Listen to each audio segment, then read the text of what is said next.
I watched David pack the last of his things with practiced detachment, a skill I'd perfected over 15 years of marriage.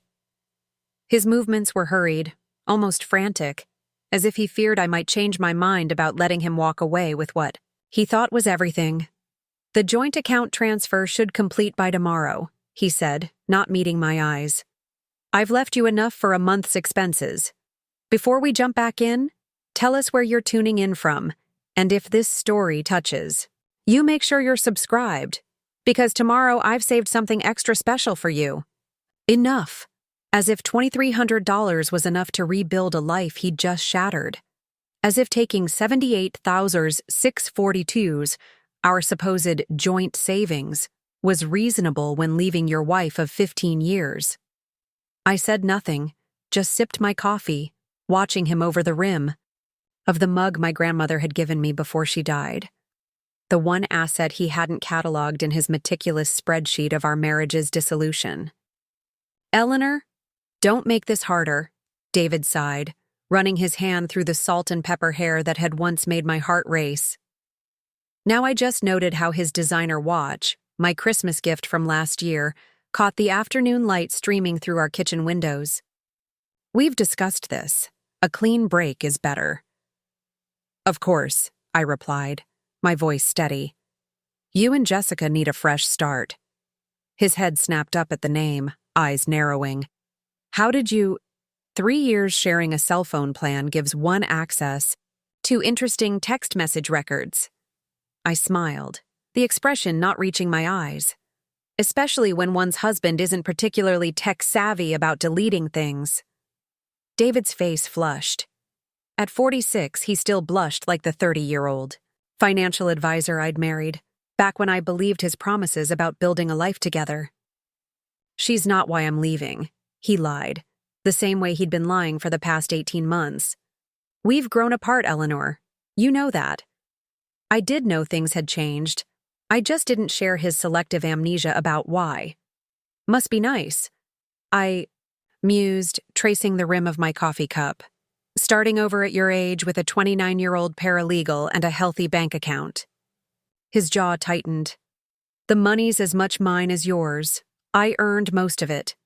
That was his first mistake, believing the narrative he'd constructed over 15 years. David Reynolds, financial genius, supporting his modestly successful children's book illustrator wife. David Reynolds, making all the important money decisions because Eleanor, bless her heart, just didn't have the head for finances. Preparing and narrating this story took us a lot of time, so if you are enjoying it, subscribe to our channel. It means a lot to us. Now back to the story. If only he knew. "Of course you did," I agreed pleasantly. "Just like this house is as much yours as mine, despite being a family property I inherited." He had the decency to look uncomfortable at that. The Victorian brownstone in Boston's Beacon Hill neighborhood, worth roughly $4.2 million in today's market, had been in my family for 3 generations. Yet somehow, in David's mental accounting, it had transformed into a joint asset that he was generously letting me keep in the divorce. "You'll be fine, Ellie," he said, using the nickname I'd always hated. "You've got your little books in this giant house. Sell it if you need money. Downsize." My little books, 32 published children's titles, translated into 14 languages. But in David's world, they were just cute drawings that provided me a charming hobby while he did the real work. "I'll manage," I said simply. His phone buzzed. He glanced at it, a smile involuntarily lifting the corners of his mouth. Jessica, no doubt, eager to begin their new life funded by my savings. "I should go," he said suddenly in a hurry. "The movers have everything else." I nodded, remaining seated at our antique cherrywood kitchen table, another family heirloom he'd categorized as jointly acquired furniture. He hesitated at the doorway, perhaps waiting for tears, recriminations, or a last minute plea. When none came, uncertainty flickered across his face. "The papers are with Madison," he said, referring to his attorney. "Just standard terms. Nothing complicated." Nothing complicated. 15 years reduced to standard terms. I've scheduled a meeting with her, I replied. Next Tuesday. Relief washed over his features. Good. That's good. He lingered another moment, then nodded awkwardly. Goodbye, Eleanor. The front door closed with a soft click that belied the magnitude of its finality. I remained at the table, listening as his BMW purred to life in the driveway, tires crunching on gravel as he pulled away toward his new life. Only then did I allow my shoulders to relax, setting down the coffee mug I'd been clutching like a shield. Marcus cleared his throat. Eleanor, perhaps you should explain the full scope of what you're planning. I looked around the table at the team who had helped me maintain my secret life. They deserved to understand. For 15 years, I've allowed my husband to believe we were living primarily on his income as a financial advisor. He believes our joint savings, the nearly $80,000 he's taken, represent the bulk of our liquid assets, aside from retirement accounts and the house he generously left me. I opened my own portfolio, withdrawing several documents. What David doesn't know is that the Eleanor Reynolds who illustrates children's books is merely a small facet of Eleanor Blackwood, who controls assets worth approximately $3.7 billion through a complex network of shell companies, trusts, and private holdings. I handed the documents to Diane. My husband is about to use what he thinks is our life savings to start over with his girlfriend. I want him to feel that security for exactly 3 days. Then I want it all to disappear. Robert Daltrey, my operations manager, leaned forward. Disappear how exactly? Legally, of course, I replied with a thin smile. The accounts David accessed weren't actually joint accounts, despite the paperwork he's seen over the years. They were Blackwood financial controlled accounts with specific triggering mechanisms. Diane flipped through the documents, her eyebrows rising. These are brilliant, she murmured. Conditional release clauses tied to specific withdrawal patterns. And amounts. The moment he tries to move a significant portion. The accounts lock, an automatic fraud investigation launches, and David finds himself temporarily without access to funds while the bank investigates, I finished. All perfectly legal. All documented in the fine print he never bothered to read when I had him sign the account forms years ago. Marcus couldn't help a small smile. You've been planning this for how long? I've had contingencies in place since year 3 of our marriage, I admitted. Updated them regularly as I watched David become increasingly enamored with his own financial narrative. And what happens after his accounts freeze? Asked Sarah Winters, my public relations director. That's when Eleanor Blackwood officially returns to Boston society, I said. The Blackwood Financial Group announces its new chairperson, me, following my 15-year sabbatical. Press releases go out. Interviews are scheduled. The whole world learns that the children's book illustrator from Beacon Hill is actually the controlling shareholder of one of New England's largest private financial groups. And your husband learns it through the morning news, Marcus concluded. Precisely. The room was silent for a moment. It's ruthlessly elegant, Diane finally said. But why let him take the money at all? Why not confront him directly? I considered the question, though I'd answered it for myself years ago, because David didn't just take my money. He took my trust, my time, and 15 years of my life where I hid who I really was to make him comfortable. I set my portfolio down with a decisive click. I want him to experience the exact same feeling I had watching him pack. The certainty that he knows exactly where he stands, followed by the realization that everything he believed was a carefully constructed illusion. Robert nodded slowly. Poetic. Expensive poetry, Marcus noted wryly. I can afford it, I replied. Now, shall we begin? For the next 3 hours, we meticulously outlined the unwinding of 15 years of financial camouflage. Complex trusts would be simplified, shell companies consolidated, and hidden assets brought to light. By the end of the week, Eleanor Blackwood would exist again not just as a legal entity, but as a public figure. "What about the house?" Sarah asked as we concluded. "The Beacon Hill property?" "What about it?" I replied. "Well, it's actually owned by Blackwood Heritage Trust, not you personally. Will you transfer it?" I shook my head. "No, that stays as is. David believes I inherited it from family, which is partially true, but he doesn't need to know that my family property is actually part of a $300 million historic real estate portfolio managed by a trust I control." Marcus closed his portfolio. "I think we're clear on next steps then. We monitor the accounts David has access to, wait for him to make significant withdrawals or transfers, then initiate the security protocols. Simultaneously, we begin the public reemergence of Eleanor Blackwood and the restructuring of your holdings." "Perfect," I agreed. "How quickly can we move on the press strategy?" Sarah consulted her notes. "We can have everything ready to launch in 3 days. I've already drafted releases and contacted our media partners for embargo agreements." "Good. I have a feeling David won't waste time moving that money," I said. "After all, Jessica is expecting her dream life to begin immediately." I pulled my phone from my pocket and sent a single text. "He's gone. Initiate protocol Icarus." 3 dots appeared immediately, then a response. "Confirmed. Timeline activated. Meeting set for 9 a.m. tomorrow."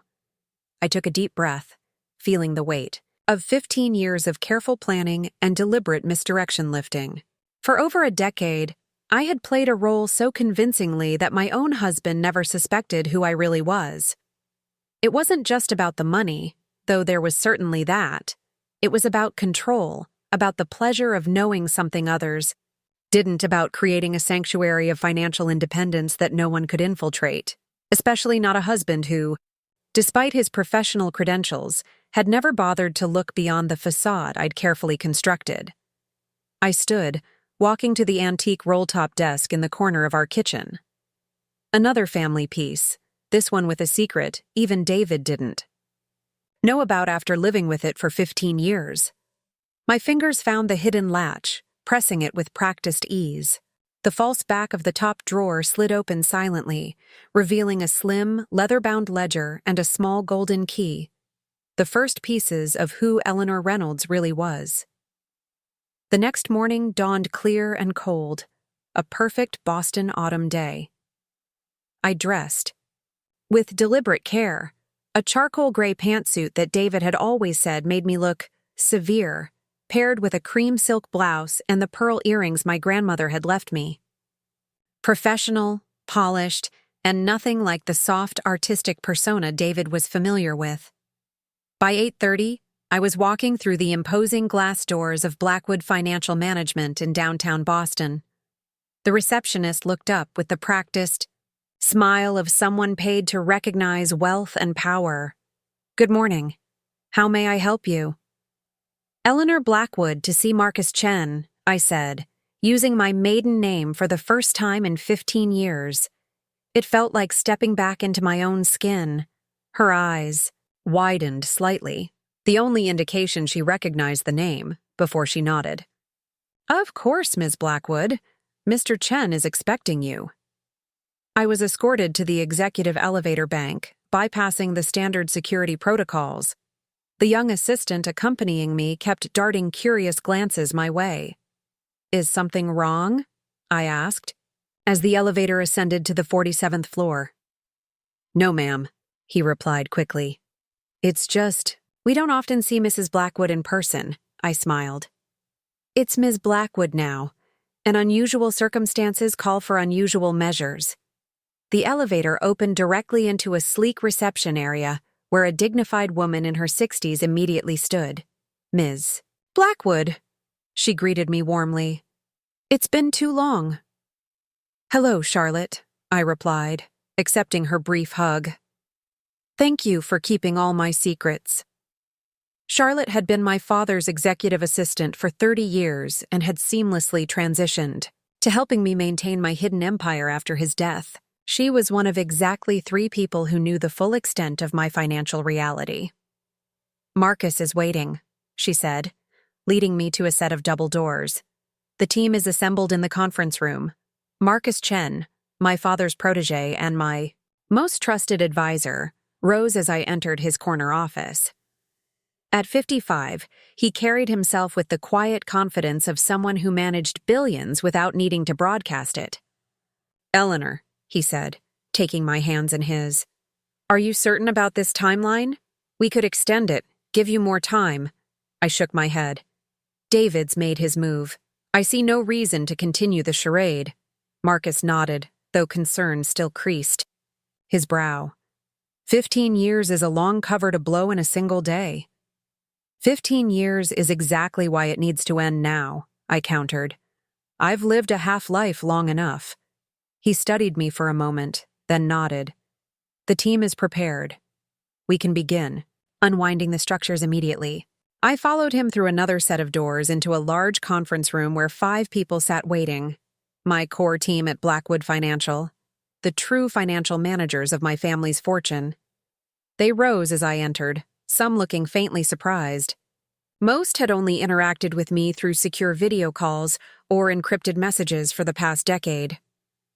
"Thank you all for coming on such short notice," I said, taking my place at the head of the table. "As you've been informed, Protocol Icarus has been activated. It's time for Eleanor Blackwood to return." Diane Lacani, my head of legal affairs, opened a sleek leather portfolio. "All the documentation is prepared. We can begin the process of transferring assets back into your direct control immediately." I nodded. "Let's start with the accounts David believes are our joint savings." Diane exchanged glances with Marcus. "You want to move on those first, before he's had a chance to access them?" "No," I replied, a hint of steel entering my voice. "I want him to access them. In fact, I'm counting on it." Confusion flickered across several faces. As the meeting concluded and the team filed out, Marcus remained behind. "You know this goes beyond financial reconfiguration," he said quietly. "You're fundamentally changing the life you've built for 15 years. I nodded, feeling the weight of that truth. "The life I built was always temporary, Marcus. A character I played while I healed from my father's death, while I figured out if I could trust David with the truth." "And you decided you couldn't," he observed. "Years ago, it seems." "Yes." The admission was both painful and liberating.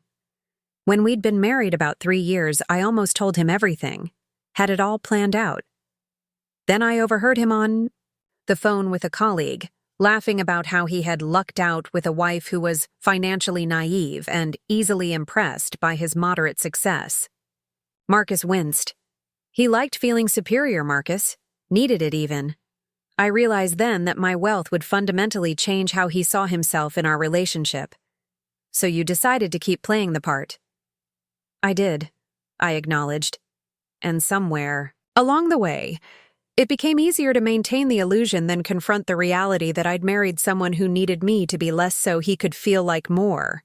Marcus nodded thoughtfully. "And the children's books? Were those part of the character too?" At that, I smiled genuinely. "No. Those were always real. Perhaps the only authentic thing I shared with David. Then at least something good came from these years," he said kindly. I gathered my things, suddenly eager to move forward with the plan. "Let's make sure everything's in place. I want no delays once David makes his move." "It will be," Marcus assured me. "And Eleanor? For what it's worth, I'm glad you're finally stepping back into the light." As I left Blackwood Financial and headed back to Beacon Hill, I felt something I hadn't experienced in years, the exhilarating lightness of freedom approaching. Soon, I would no longer need to hide bank statements, maintain separate phones, or pretend ignorance about investment strategies I had helped pioneer. Soon, I could simply be Eleanor Blackwood again, without apology or pretense. My phone chimed with a text from Charlotte. "Dee has accessed account number 4. Transfer of $50,000 initiated. To new account in his name only." So it had begun. David wasn't wasting any time separating our financial lives, or rather, separating what he thought was my financial life from his. I smiled as I texted back, "Perfect. Let him enjoy it for exactly 3 days. Then execute phase 2. The following. Morning. I awoke to an unexpected knock at my front door. Opening it, I found a courier holding a large manila envelope. "Eleanor Reynolds?" he asked, checking his digital pad. "Yes, that's me. Please sign here." I scrawled my signature and took the envelope, already knowing what it contained before I saw the return address for Madison Clark, attorney at law. David had wasted no time having divorce papers delivered. Efficient, when motivated by new love and stolen money. I took the envelope to my kitchen, making a cup of tea before examining its contents. The documents were exactly what I'd expected. Standard divorce filing for the state of Massachusetts, with terms that could only be described as insultingly favorable to David. According to the proposed settlement, I would keep the house and my business, my work as an illustrator, while David would retain his retirement accounts, our joint savings, which he'd already taken, and all investments made during our marriage. What David didn't realize was that there were no investments made during our marriage, at least none in our names. Every significant investment had been made through Blackwood financial channels, carefully structured to appear separate from both of us. I set the papers aside and picked up my phone, dialing Diane Lacani. "He's moved quickly with the legal side," I told her when she answered. "I've just received divorce papers." "We expected that," Diane replied. "Does he specify that he's already taken the joint savings?" "No, he simply lists them as assets he'll retain. Convenient omission." "Perfect," she said, and I could hear her smile through the phone. "That strengthens our position for what comes next. Has he made any attempt to contact you since leaving?" "Not a word," I replied. "But he's been busy setting up his new life. According to our monitoring, he's already put a deposit down on a luxury condo downtown." "Using the funds from your joint account?" "Naturally," Diane made a small, satisfied sound. "Then everything is proceeding as anticipated. By my calculation, we can trigger the account security protocols tomorrow afternoon." "And the press announcement?" "Sarah has everything prepared for release the following morning. Your reemergence as Eleanor Blackwood will be front-page news by Thursday." I found myself smiling, a real smile that reached my eyes for the first time in months. Then I believe it's time I prepared for my debut. After ending the call, I walked through the house that had been my sanctuary and my prison for 15 years. Beautiful, historic, and filled with treasures David had never fully appreciated or understood. In the master bedroom, I opened the walk-in closet that had always been partitioned. David's meticulously organized designer suits on one side, my artistic but modestly priced wardrobe on the other. I pressed against the back panel of my side, triggering a hidden mechanism that caused the entire wall to slide silently aside, revealing a second closet behind it.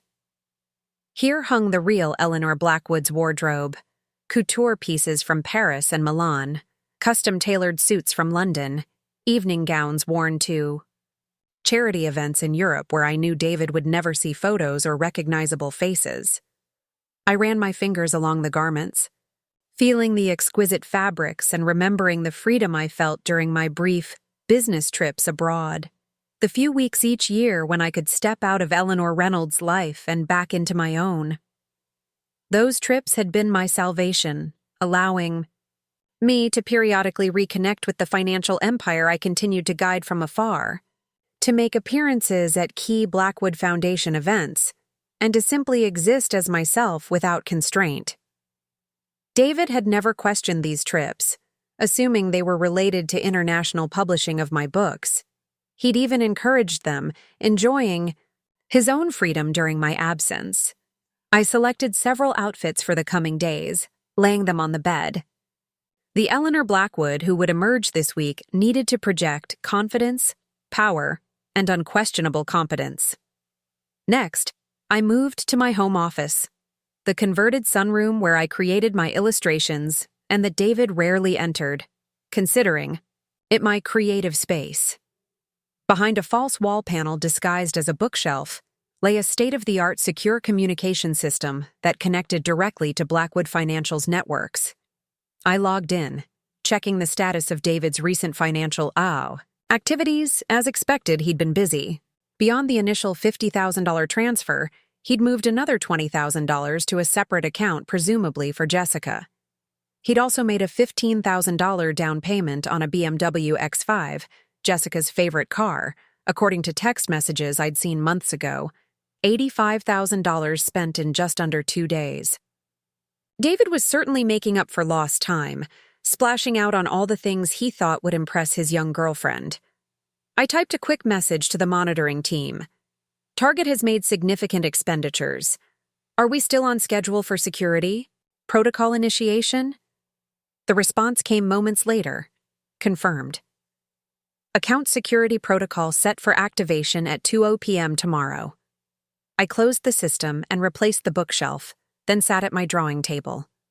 Despite everything happening, I had a deadline for my latest book illustrations. The irony wasn't lost on me. Even as I prepared to reveal myself as one of Boston's wealthiest women, I was still honoring commitments to a career I'd genuinely come to love. I worked steadily through the afternoon, losing myself in the familiar comfort of creating whimsical images for children. This part of my life hadn't been a lie, and I found solace in that knowledge. As evening approached, I received another text from the monitoring team. Target and companion dining at Sorellina. $700 wine selection ordered. Payment attempted with joint credit card you canceled yesterday. Card declined. Payment completed with his personal card. I smiled at the image this conjured. David, trying to impress Jessica with expensive wine, facing the embarrassment of a declined card. It was just a small taste of what awaited him tomorrow. My phone rang.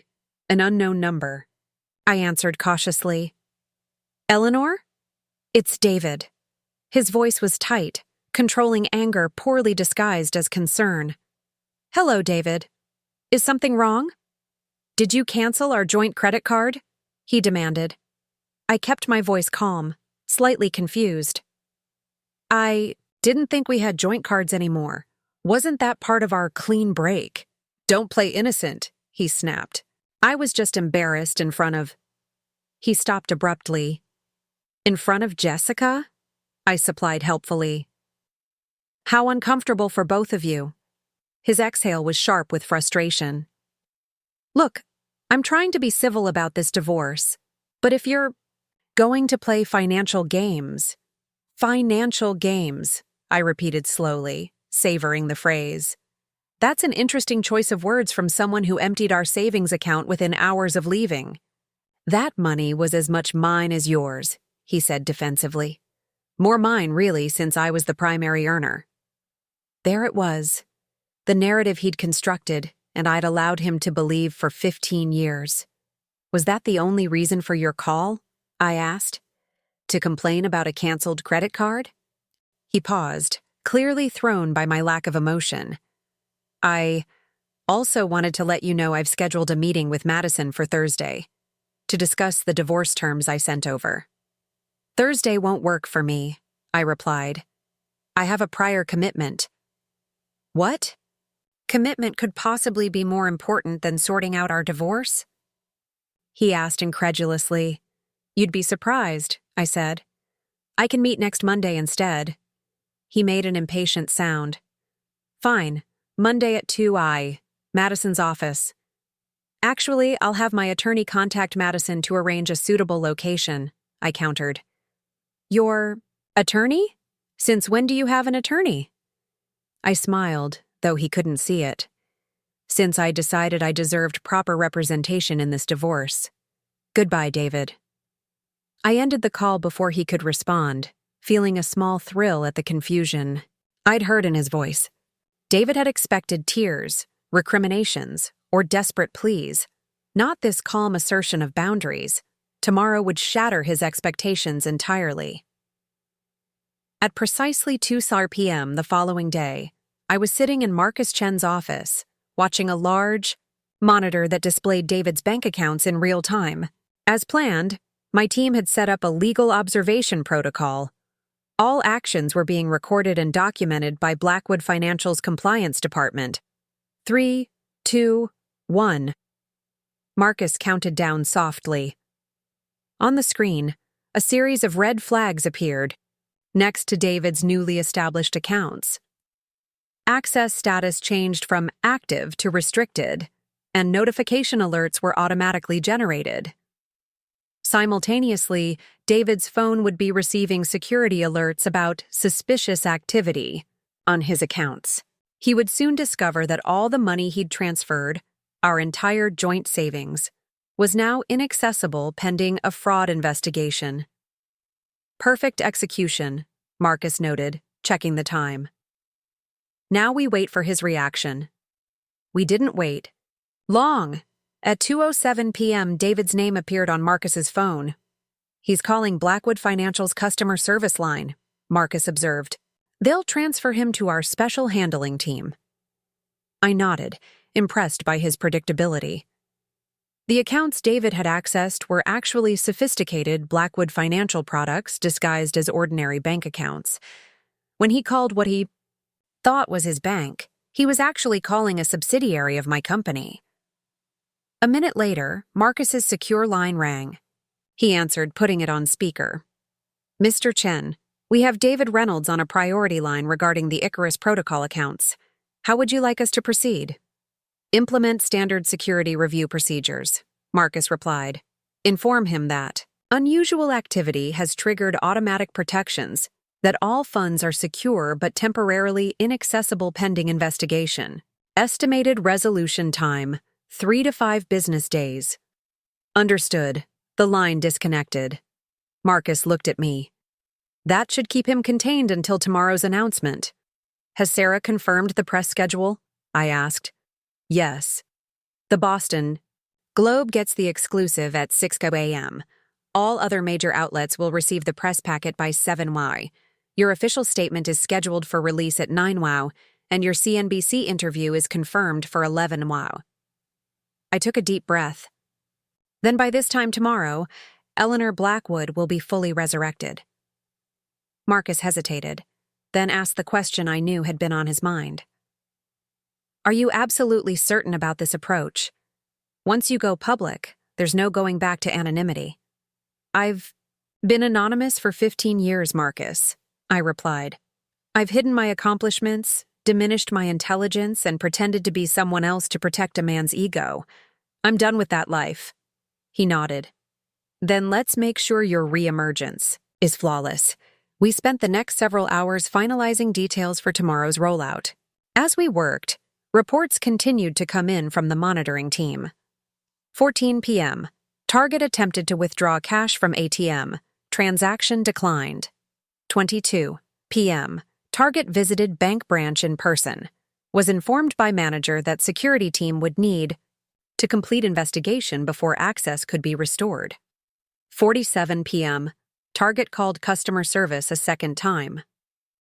Became verbally aggressive. Was informed that continued aggressive behavior would further delay investigation. By evening, everything was in place. I returned to the Beacon Hill house for what would be my last night as merely Eleanor Reynolds, children's book illustrator.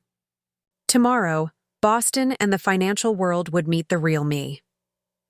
As I prepared for bed, my phone lit up with a text from David. Something's wrong with my accounts. All of them. Did you do something? I read it twice, appreciating the panic underlying those simple words. He was only beginning to realize that his carefully constructed new life was built on a foundation of sand. I chose not to respond. David would have his answers soon enough, just not the ones he was expecting. Before sleep, I sent one final message to the team monitoring Protocol Icarus. All systems go for tomorrow. Eleanor Blackwood returns at dawn.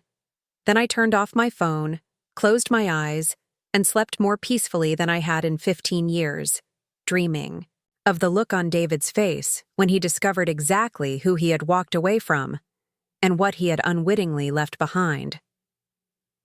The morning light filtered through the century-old stained glass panels that framed my bedroom windows, casting prismatic patterns across the hardwood floors. For a moment, I allowed myself to simply absorb the beauty, these small details of my home that had offered silent comfort during 15 years of calculated deception. Today, that deception would end, not with a whisper, but with the controlled explosion of a carefully planned revelation. My phone buzzed promptly at 5:30 a.m., Sarah Winters calling to confirm the day's choreography. "Good morning, Eleanor," she said, her voice brisk with the energy of someone who'd already been working for hours. "The Globe has the exclusive locked and loaded. I just received their final draft for approval." "And?" I asked, moving to my hidden closet to select the outfit I'd chosen for today's transformation. "It's perfect. Respectful but thorough. They're positioning it as the return of a financial powerhouse rather than a scandalous revelation."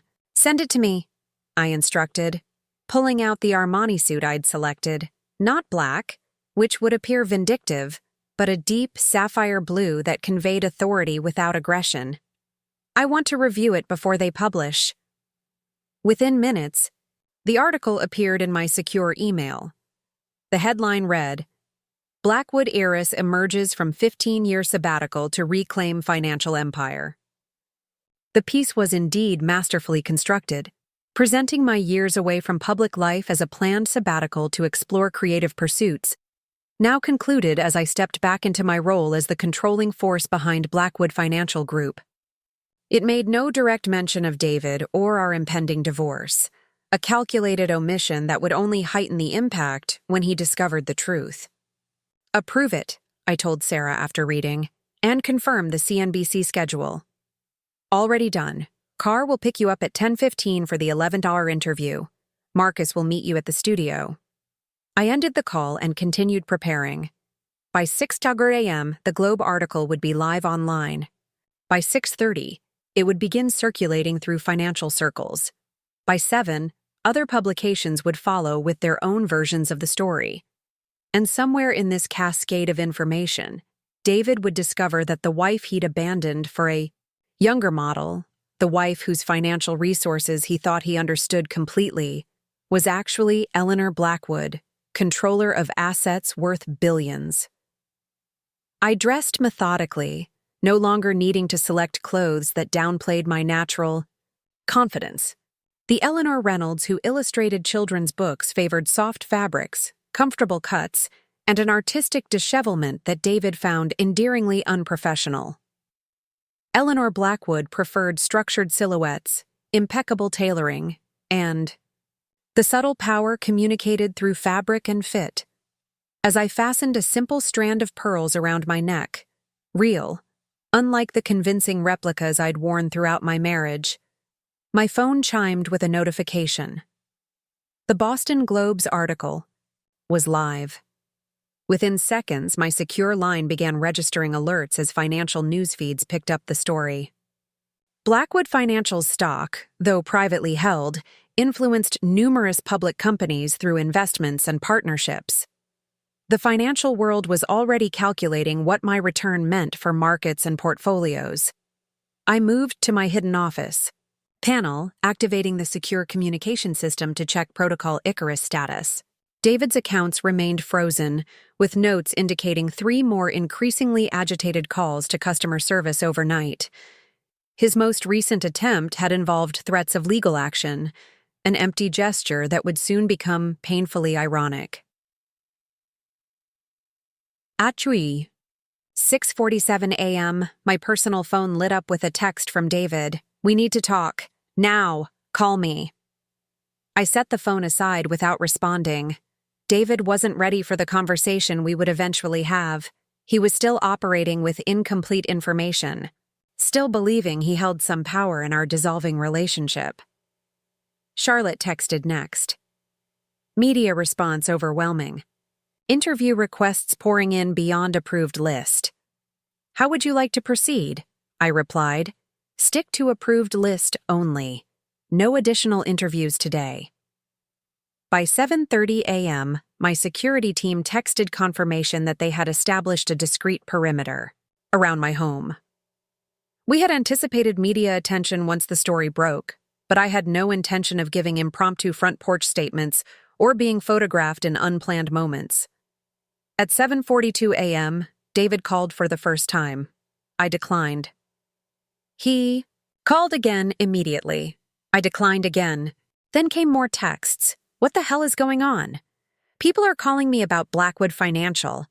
Eleanor, answer your damn phone. Is this some kind of joke? There's a story saying you are Eleanor Blackwood? The last one made me smile. So he'd seen the initial coverage, but was still in denial. Perfect. At 8:15 a.m., my home security system alerted me to David's car approaching the house. I had anticipated this reaction and was prepared. I sent a quick text to the security team stationed discreetly. Around my property, target approaching. Standard protocol. I watched through the security camera as David pulled haphazardly into the driveway, emerging from his car with the frantic energy of a man whose world was rapidly unraveling. His normally impeccable appearance was noticeably disheveled, wrinkled shirt, uncombed hair, and an expression I'd never seen before, genuine fear. He pounded on the front door, the sound echoing through the house. "Eleanor, open the door! I know you're in there!" I remained in my office, watching through the security feed. After 2 minutes of continuous knocking, one of my security team members approached him from the street. "Mr. Reynolds," the suited man said politely but firmly. "Ms. Blackwood is preparing for scheduled media appearances and cannot be disturbed at this time." David whirled to face him. "Who the hell are you, and why are you calling her that?" "I'm with Ms. Blackwood's security team. If you have urgent business, I can pass a message to her staff." "Her staff?" David repeated incredulously. "What is this? Insanity? That's my wife." "Ex-wife in process, I believe," the security officer replied with professional detachment. "And I must ask you to leave the premises now, sir." "I'm not going anywhere until I talk to Eleanor." David moved back toward the door, but the security officer smoothly intercepted him. "Sir, you're trespassing on private property. You have 2 options. Leave voluntarily or be escorted off the grounds. Ms. Blackwood has indicated she will speak with you at an appropriate time of her choosing." I watched David's face contort with a mixture of rage, confusion, and dawning horror as the reality of his situation began to penetrate. He had come here expecting to intimidate me with his anger, to demand explanations on his terms. Instead, he couldn't even get past the front gate. After a tense moment, he backed toward his car. "This isn't over," he called out, a theatrical declaration that sounded hollow even through the security feed. "Tell her I'm going to Madison's office. She can explain everything there." As his car pulled away, I received confirmation from the security team, target departing premises. Heading east, likely to attorney's office as stated. I texted back, "Maintain monitoring. Alert me if he returns." With David temporarily managed, I returned to preparing for the day's main event, my official reemergence into public life. At precisely 9:00 a.m., Blackwood Financial Group released my official statement to all major news outlets. After 15 years pursuing creative endeavors and personal growth, I am pleased to return to active leadership of Blackwood Financial Group. The company my family built has remained strong under exceptional management during my sabbatical, and I look forward to guiding its continued evolution in a changing financial landscape. I am grateful for the privacy afforded me during my time away, and appreciate the warm welcome as I step back into this role. The statement was deliberately vague about why I had stepped away, focusing instead on the strength of the company and its future. Let the speculation begin. It would only increase interest in my CNBC interview. At 9:47 a.m., Diane called with an update on David's movements. "He's at Madison Clark's office, as predicted," she reported. "He arrived approximately 20 minutes ago in a highly agitated state. Madison was unprepared for his visit and for the news breaking about your identity." "Has she reached out to us?" I asked, applying a final touch of makeup, subtle but camera-ready. "Yes." Her office called, requesting an emergency meeting between clients and counsel. Standard protocol when blindsided by a major disclosure that affects ongoing litigation. "And your response?" "That you're unavailable until tomorrow at the earliest due to prior commitments, but that our legal team would be happy to provide documentation establishing the legitimate and long-standing nature of your identity and assets." Smiled at my reflection, approving both my appearance and Diane's handling of the situation. "Perfect. Keep me updated on any significant developments." At 10:15 precisely, a discreet black Maybach pulled up to my private garage entrance, bypassing the small cluster of reporters who had gathered at the front of the property. I entered the vehicle without being spotted, my security team having established a seamless protective bubble around my movements. "Good morning, Ms. Blackwood," my driver said, using my true name with a comfort that felt strangely validating after years of being called Mrs. Reynolds. "Mr. Chen will meet you at the side entrance to the studio. Traffic is light. We should arrive with 15 minutes to spare." "Thank you, James." I settled into the leather seat, opening my portfolio to review speaking points for the interview. This would be my first public appearance as myself in 15 years, and I intended to make it flawless. The car moved smoothly through Boston's morning traffic. Through the privacy glass, I could see the city I'd lived in for decades, the same streets, buildings, and landmarks I'd passed countless times as Eleanor Reynolds. Yet today, everything looked different, sharper somehow, as if I were seeing it through new eyes. In a way, I was. For 15 years, I'd viewed Boston through the carefully maintained lens of my alternative identity. Today, I was seeing it as myself again, as the woman whose family name graced buildings, charitable foundations, and financial institutions throughout the city. My phone buzzed with a text from Sarah, CNBC producers ecstatic. "Viewership projections for your segment highest in months. Financial sector on high alert awaiting your comments." This was followed by a message from Marcus. "David tried accessing executive floor at Blackwood Financial. Security denied entry. He claimed to be your husband and demanded to see management. Situation contained. But he's growing increasingly desperate." I wasn't surprised. David would be frantically trying to understand the situation, to reassert some control over a narrative that was rapidly spiraling beyond his comprehension. His fundamental understanding of our relationship, of who I was, had been completely upended, and he had not yet had time to process the implications. Those implications would become increasingly clear as the day progressed. The car pulled into the private entrance of the CNBC studio complex, where Marcus was waiting as promised. He opened my door with the faintest hint of a smile. "Welcome back to public life, Eleanor." I stepped out, straightening my jacket. "It feels strange, yet familiar, like putting on an old favorite coat after years in storage." "You never really left," he reminded me as we walked toward the entrance. "You just operated from behind a different curtain."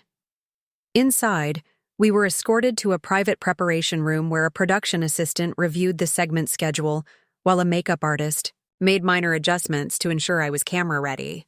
"We'll start with the basics," the producer explained. "Your return to active management, the performance of Blackwood Financial during your absence, and your vision for the future. The anchor has been instructed that personal questions are off-limits for this initial interview." "Appreciated," I replied, though I had been prepared for personal inquiries. Those would come later, in controlled environments of my choosing. At precisely 11 a.m., I was escorted onto the set.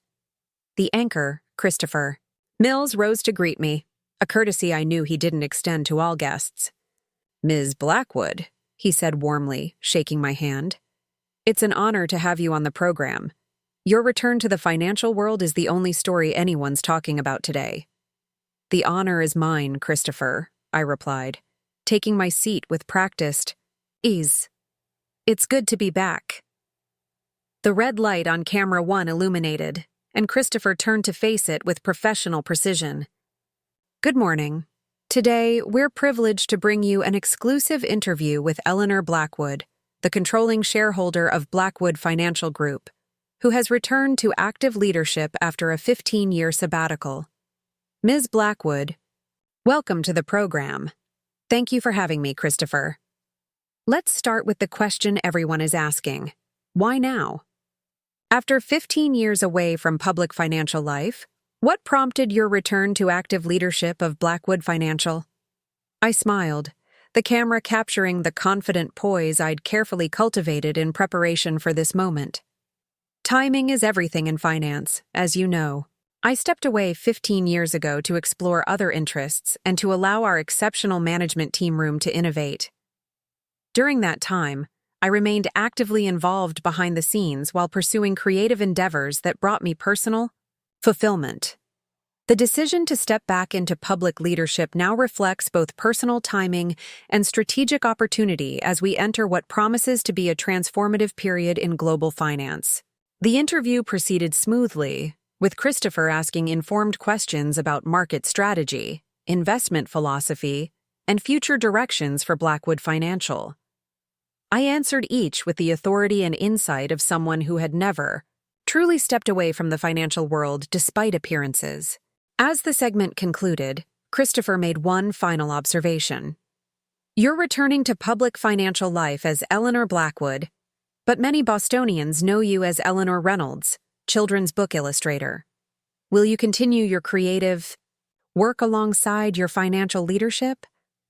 This was as close as he would come to the personal questions that had been declared off-limits, a subtle nod to the dichotomy that had defined my life for 15 years. My creative work has brought me tremendous joy, I replied carefully. Those who love the books need not worry, there are more illustrations to come. But my primary focus now returns to Blackwood Financial and the responsibilities I've always held there, even when they weren't visible to the public eye.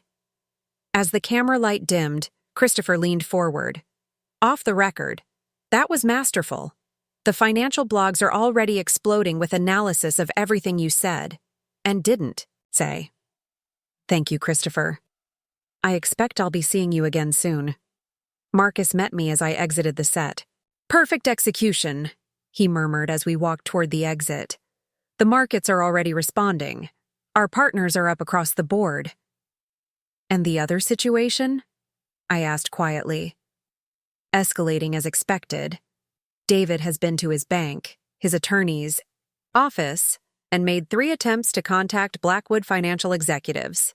He's currently at the Four Seasons bar, apparently on his 4th scotch, according to our monitoring team. I nodded, unsurprised. And Jessica? Left the condo they'd leased together approximately 90 minutes ago with 2 suitcases. Location currently unknown, but her credit card was just used for a hotel booking in Cambridge. So Jessica was already distancing herself from the unfolding disaster. Smart woman, or at least pragmatic. As we exited the studio, my phone vibrated with an incoming call from an unlisted number. Given the timing, it could only be one person. I answered, putting it on speaker so Marcus could hear. Hello, David. What the fuck have you done? His voice was thick with alcohol and rage, the careful facade of civility completely abandoned. I've reclaimed my identity, I replied calmly. Nothing more, nothing less. Bullshit. You've frozen my accounts, humiliated me publicly, and destroyed my reputation. Everyone at the firm is talking about how I left Eleanor fucking Blackwood for a paralegal. Do you have any idea what you've done to me?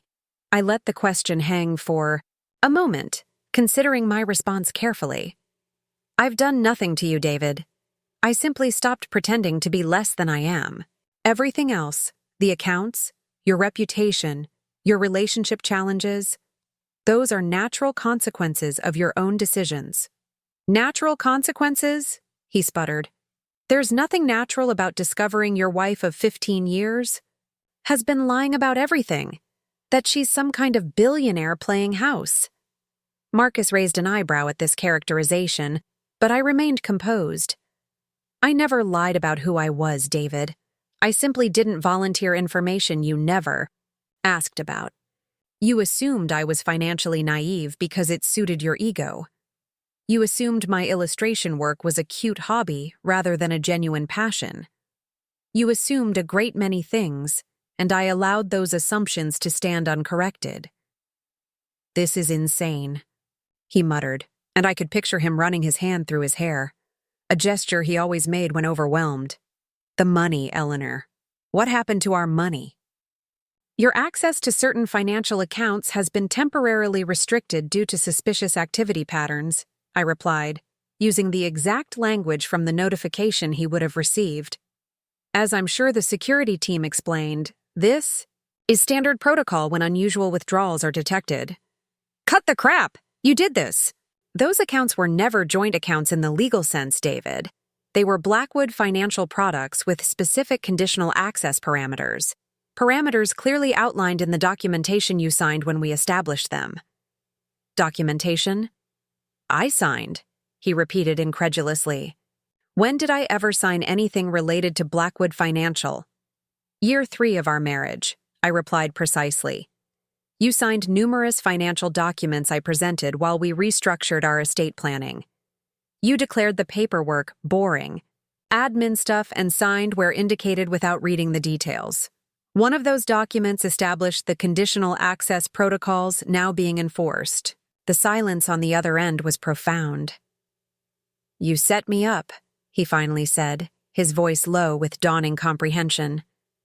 You planned for this even back then. I planned for contingencies, I corrected, as any prudent financial manager would. Another long pause. When he spoke again, his tone had changed, the anger giving way to something more calculating. So, what happens now? You've had your revenge. You've humiliated me. What do you want? I sipped my scotch, considering this framing. Neither was entirely accurate, yet both contained elements of truth.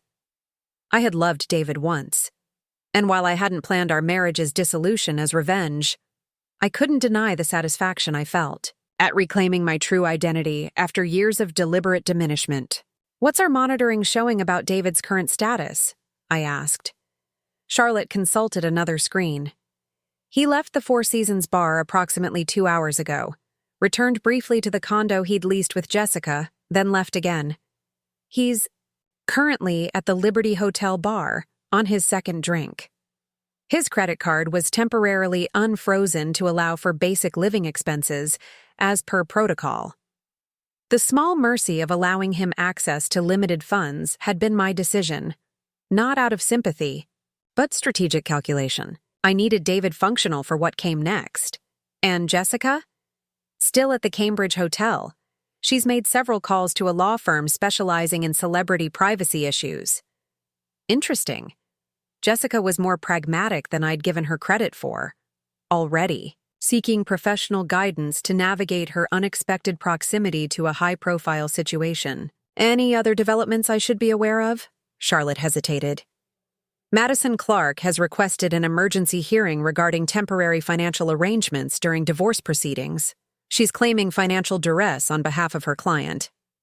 Couldn't help but laugh at the audacity. David's attorney is claiming financial duress after he emptied our joint accounts 3 days ago. Yes.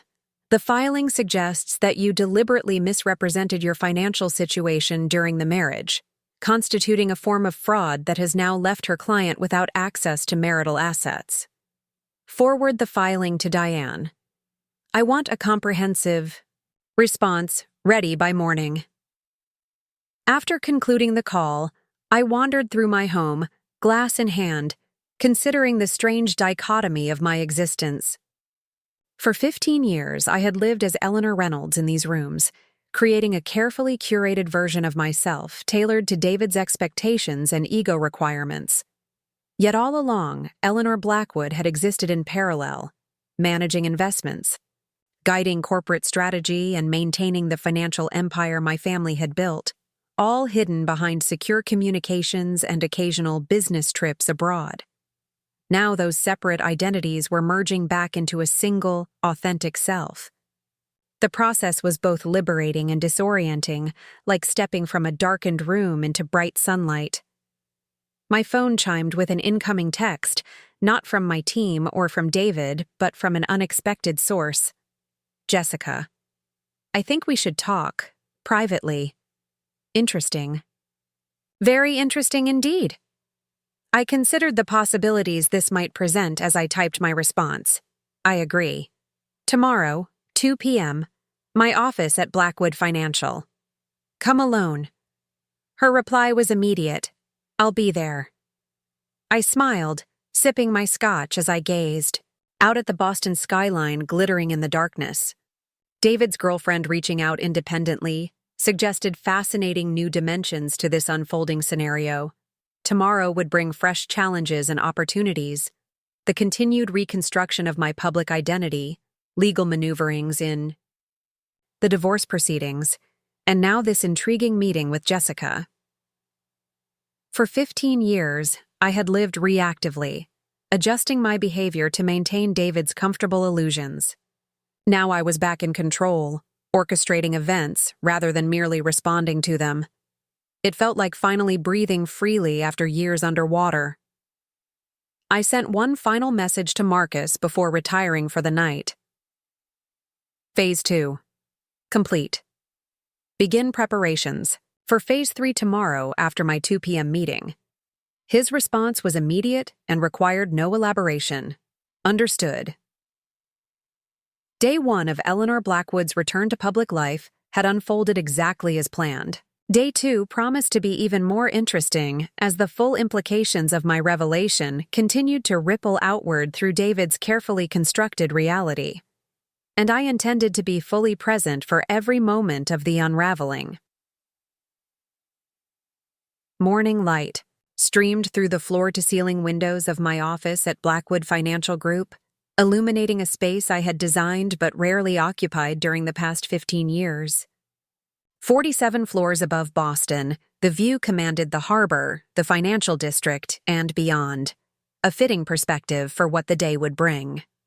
I arrived at 7 a.m., well before the official start of business, to reacquaint myself with the physical manifestation of my professional life. The office had been maintained exactly to my specifications throughout my absence. The modern desk of polished walnut, the carefully curated art collection featuring emerging female artists, the subtle security features invisible to the casual observer. Charlotte arrived promptly at 7:30, carrying a leather portfolio and 2 cups of coffee from the artisanal shop I'd favored before my sabbatical. This isn't about revenge, David, I said, though I couldn't deny the satisfaction I felt at his profound discomfort. It's about transparency. For 15 years, I lived as someone smaller than myself to accommodate your needs. That arrangement has concluded, and the divorce will proceed according to law. However, the terms will need significant revision in light of recent disclosures. I suggest you consult with Madison about scheduling a proper meeting with my legal team next week. Next. Week? He repeated incredulously. What am I supposed to do until then? I can't access any money. I believe the initial account security hold lasts 3 to 5 business days, according to standard protocols, I replied, knowing full well that those protocols were entirely of my design. As for immediate expenses, perhaps Jessica might help? She seemed quite comfortable spending the money you took from our accounts before they were restricted.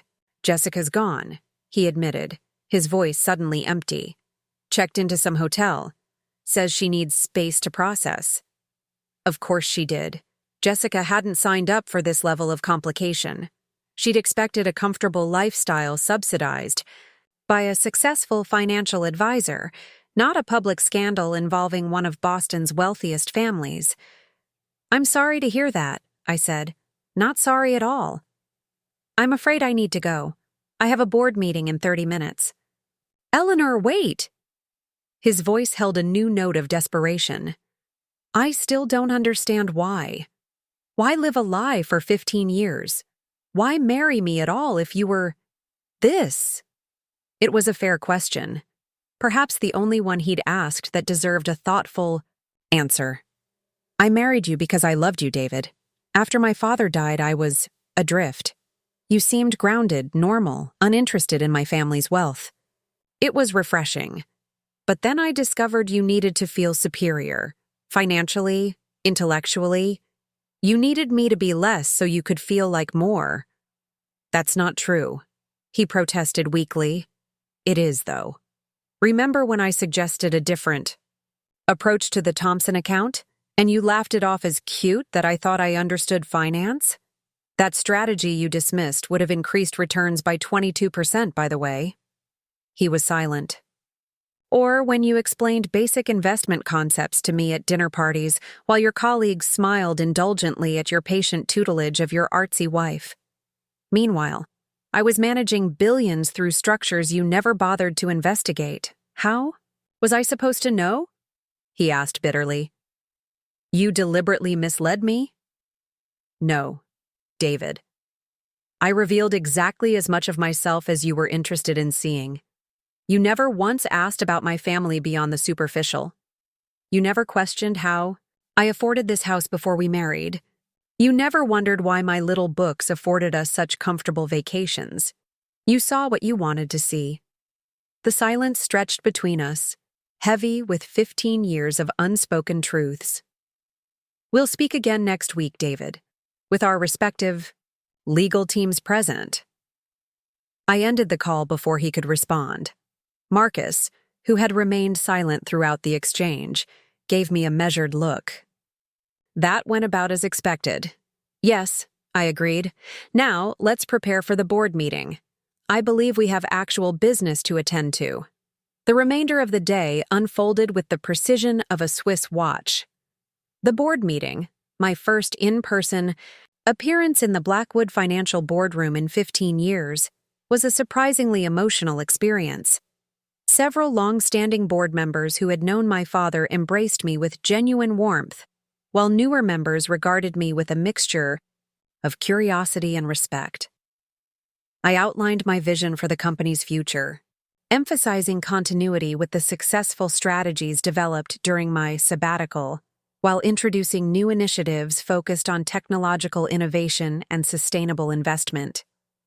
As evening approached, I returned to my Beacon Hill home, now secured by an expanded security team. Inside, the house felt different, no longer a stage set for my performance as Eleanor Reynolds, but truly mine, in a way it hadn't been for 15 years.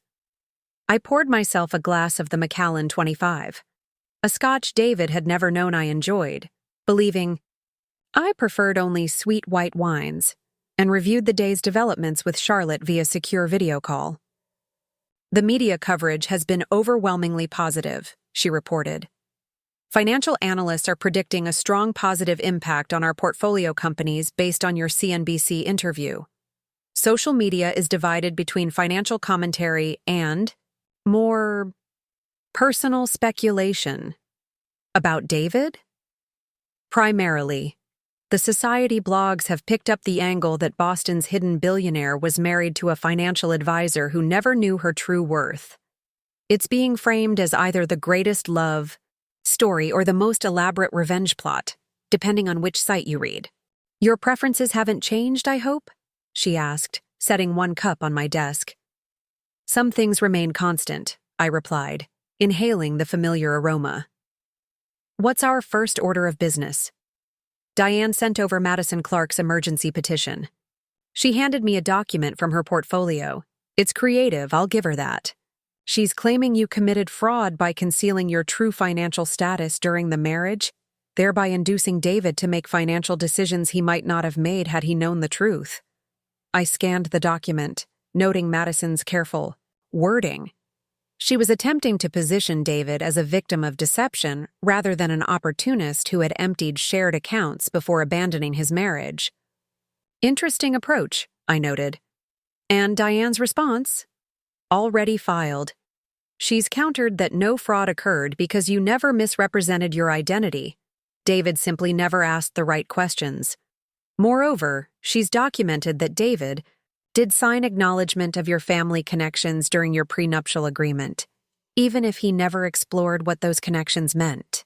That had been one of my earliest protective measures, ensuring the prenuptial agreement included references to my family interests in Blackwood Enterprises. David had signed without question, apparently assuming these were minor holdings of little consequence. What about the frozen accounts?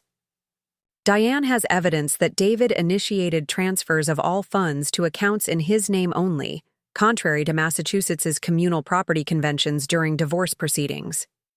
She's positioning the security holds as standard fraud prevention, measures that any financial institution might implement. I smiled. Diane's legal strategy was elegant in its simplicity, using David's own actions against him while presenting my response as routine financial security protocols rather than calculated. Retribution. What's on the schedule before my 2 p.m. meeting with Jessica? Charlotte consulted her tablet. Executive committee at 9:00, PR strategy session at 11:00, and lunch with the board chairman at 12:30. Your afternoon is clear after the Jessica meeting in anticipation of potential follow-up actions. Perfect. And what's our latest intelligence on David's movements? She tapped her screen. He spent the night at the Liberty Hotel, checked out at 6:45 a.m., and is currently at Madison Clark's office. Based on his digital calendar, they're preparing for an emergency hearing scheduled for 10 a.m. Ambitious, I noted. The courts don't typically move that quickly. Apparently, Madison has connections in the family court system. Judge Wilson agreed to hear their petition this morning. Good, I said, surprising Charlotte. The sooner this particular legal maneuver is shut down, the better. Is Diane prepared? Fully. She'll be representing our interests at the hearing. I spent the next hour reviewing company performance data from the past quarter. Impressive numbers that validated the management structure I'd put in place during my public absence. Blackwood Financial had not merely survived without my visible leadership. It had thrived, growing its managed assets by 18% annually for 15 consecutive years. The executive committee meeting at 9:00 was a welcome homecoming. Unlike the board, which included outside directors, the executive committee consisted of my most trusted team members, people who had helped maintain the illusion of my sabbatical, while enabling my continued guidance from behind the scenes. The market response to your return has been overwhelmingly positive, reported Vivian Zhang, our chief investment officer. Our major holdings saw an average 4.3% increase yesterday. Analysts are speculating about potential new directions under your renewed public leadership. Let them speculate for now, I replied. We'll announce our 5-year strategy at the quarterly earnings call. In the meantime, I want a complete review of our portfolio companies, particularly those where David had any advisory involvement. Through his firm. Robert Daltrey raised an eyebrow. Do we anticipate issues? Not necessarily, but I want absolute certainty that there are no surprises waiting. David advised several clients with connections to our subsidiaries. I need to know if any conflicts exist that might emerge during divorce proceedings. The meeting continued with updates from each division, suggestions for immediate priorities, and discussion of pending acquisitions. It felt natural to be physically present in these discussions after years of participating remotely or through proxies. At 10:47, Diane called from the courthouse. Judge Wilson dismissed their emergency petition, she reported, satisfaction evident in her voice. He was not amused by Madison's attempts to frame this as fraud. His exact words were, "Failure to inquire does not constitute deception on the part of the respondent." Did he address the frozen accounts? Yes. He determined that as the accounts were demonstrably Blackwood Financial products with specific security protocols that David had acknowledged in writing, the temporary holds were reasonable following unusual withdrawal patterns. Excellent. What was David's reaction? Not positive. Diane replied diplomatically. He had to be cautioned by the bailiff about his language. Madison is requesting a full financial disclosure hearing next week, which the judge granted. We'll need complete documentation of all your holdings by Monday. Already in progress, I assured her. Charlotte will coordinate with your team. The PR strategy session at 11:00 focused on managing the intensifying media interest in my story. Despite our careful framing of my reemergence as a planned return following a creative sabbatical, the personal elements were gaining traction in both financial and mainstream press. We've received interview requests from every major network and publication, Sarah reported. Everyone wants the human interest angle, the billionaire who lived as a children's book illustrator, the husband who never knew his wife's true worth. Stay focused on the business narrative, I instructed. One additional CNBC interview this week, emphasizing Blackwood Financial's performance and future strategy. Wall Street Journal for print. No personal profiles yet. And questions about David and the divorce? Standard response. Ms. Blackwood confirms her marriage is ending, but considers this a private matter. Her focus remains on her return to active leadership of Blackwood Financial Group. Sarah nodded. What about the children's books? There's tremendous interest in that aspect of your life, especially from women's magazines and parenting publications. This gave me pause. My work as an illustrator had begun as part of my cover identity, but had evolved into a genuine passion. Unlike my marriage, my creative career was something I intended to maintain. I'll do one and only one interview specifically about the books, I decided. With Parents Magazine, they've always given thoughtful coverage to my work without sensationalism. Lunch with Harold Winston, our board chairman and my father's oldest friend, was both professional and personal. At 82, Harold remained sharp as ever, his insights on corporate governance tempered by decades of experience. You've orchestrated your return masterfully, Eleanor, he said as we enjoyed our meal in my private dining room. Though I admit, I'm still curious about why you maintained the charade for so long. Your father would have been dismayed to see you diminish yourself for any man. It wasn't just about David, I admitted. After Dad died, I needed space from being Eleanor Blackwood. The expectations, the constant scrutiny, the endless parade of fortune hunters. Being Eleanor Reynolds gave me room to breathe, to grieve, to figure out who I was beyond the Blackwood name and fortune. Harold nodded thoughtfully. And did you? Figure it out? I discovered I'm both women, the strategic financial mind my father cultivated and the creative spirit my mother encouraged. I don't need to choose between them. Well said. He raised his water glass in a small toast. To reintegration, then, and to your father, who would be proud of the empire you've built in his absence. At 1:45 p.m., Charlotte informed me that Jessica had arrived in the building and was being escorted to the private conference room adjacent to my office. I took a moment to compose myself, curious about what David's girlfriend might want from this meeting. The Jessica who waited in my conference room was not the polished paralegal from David's firm photos.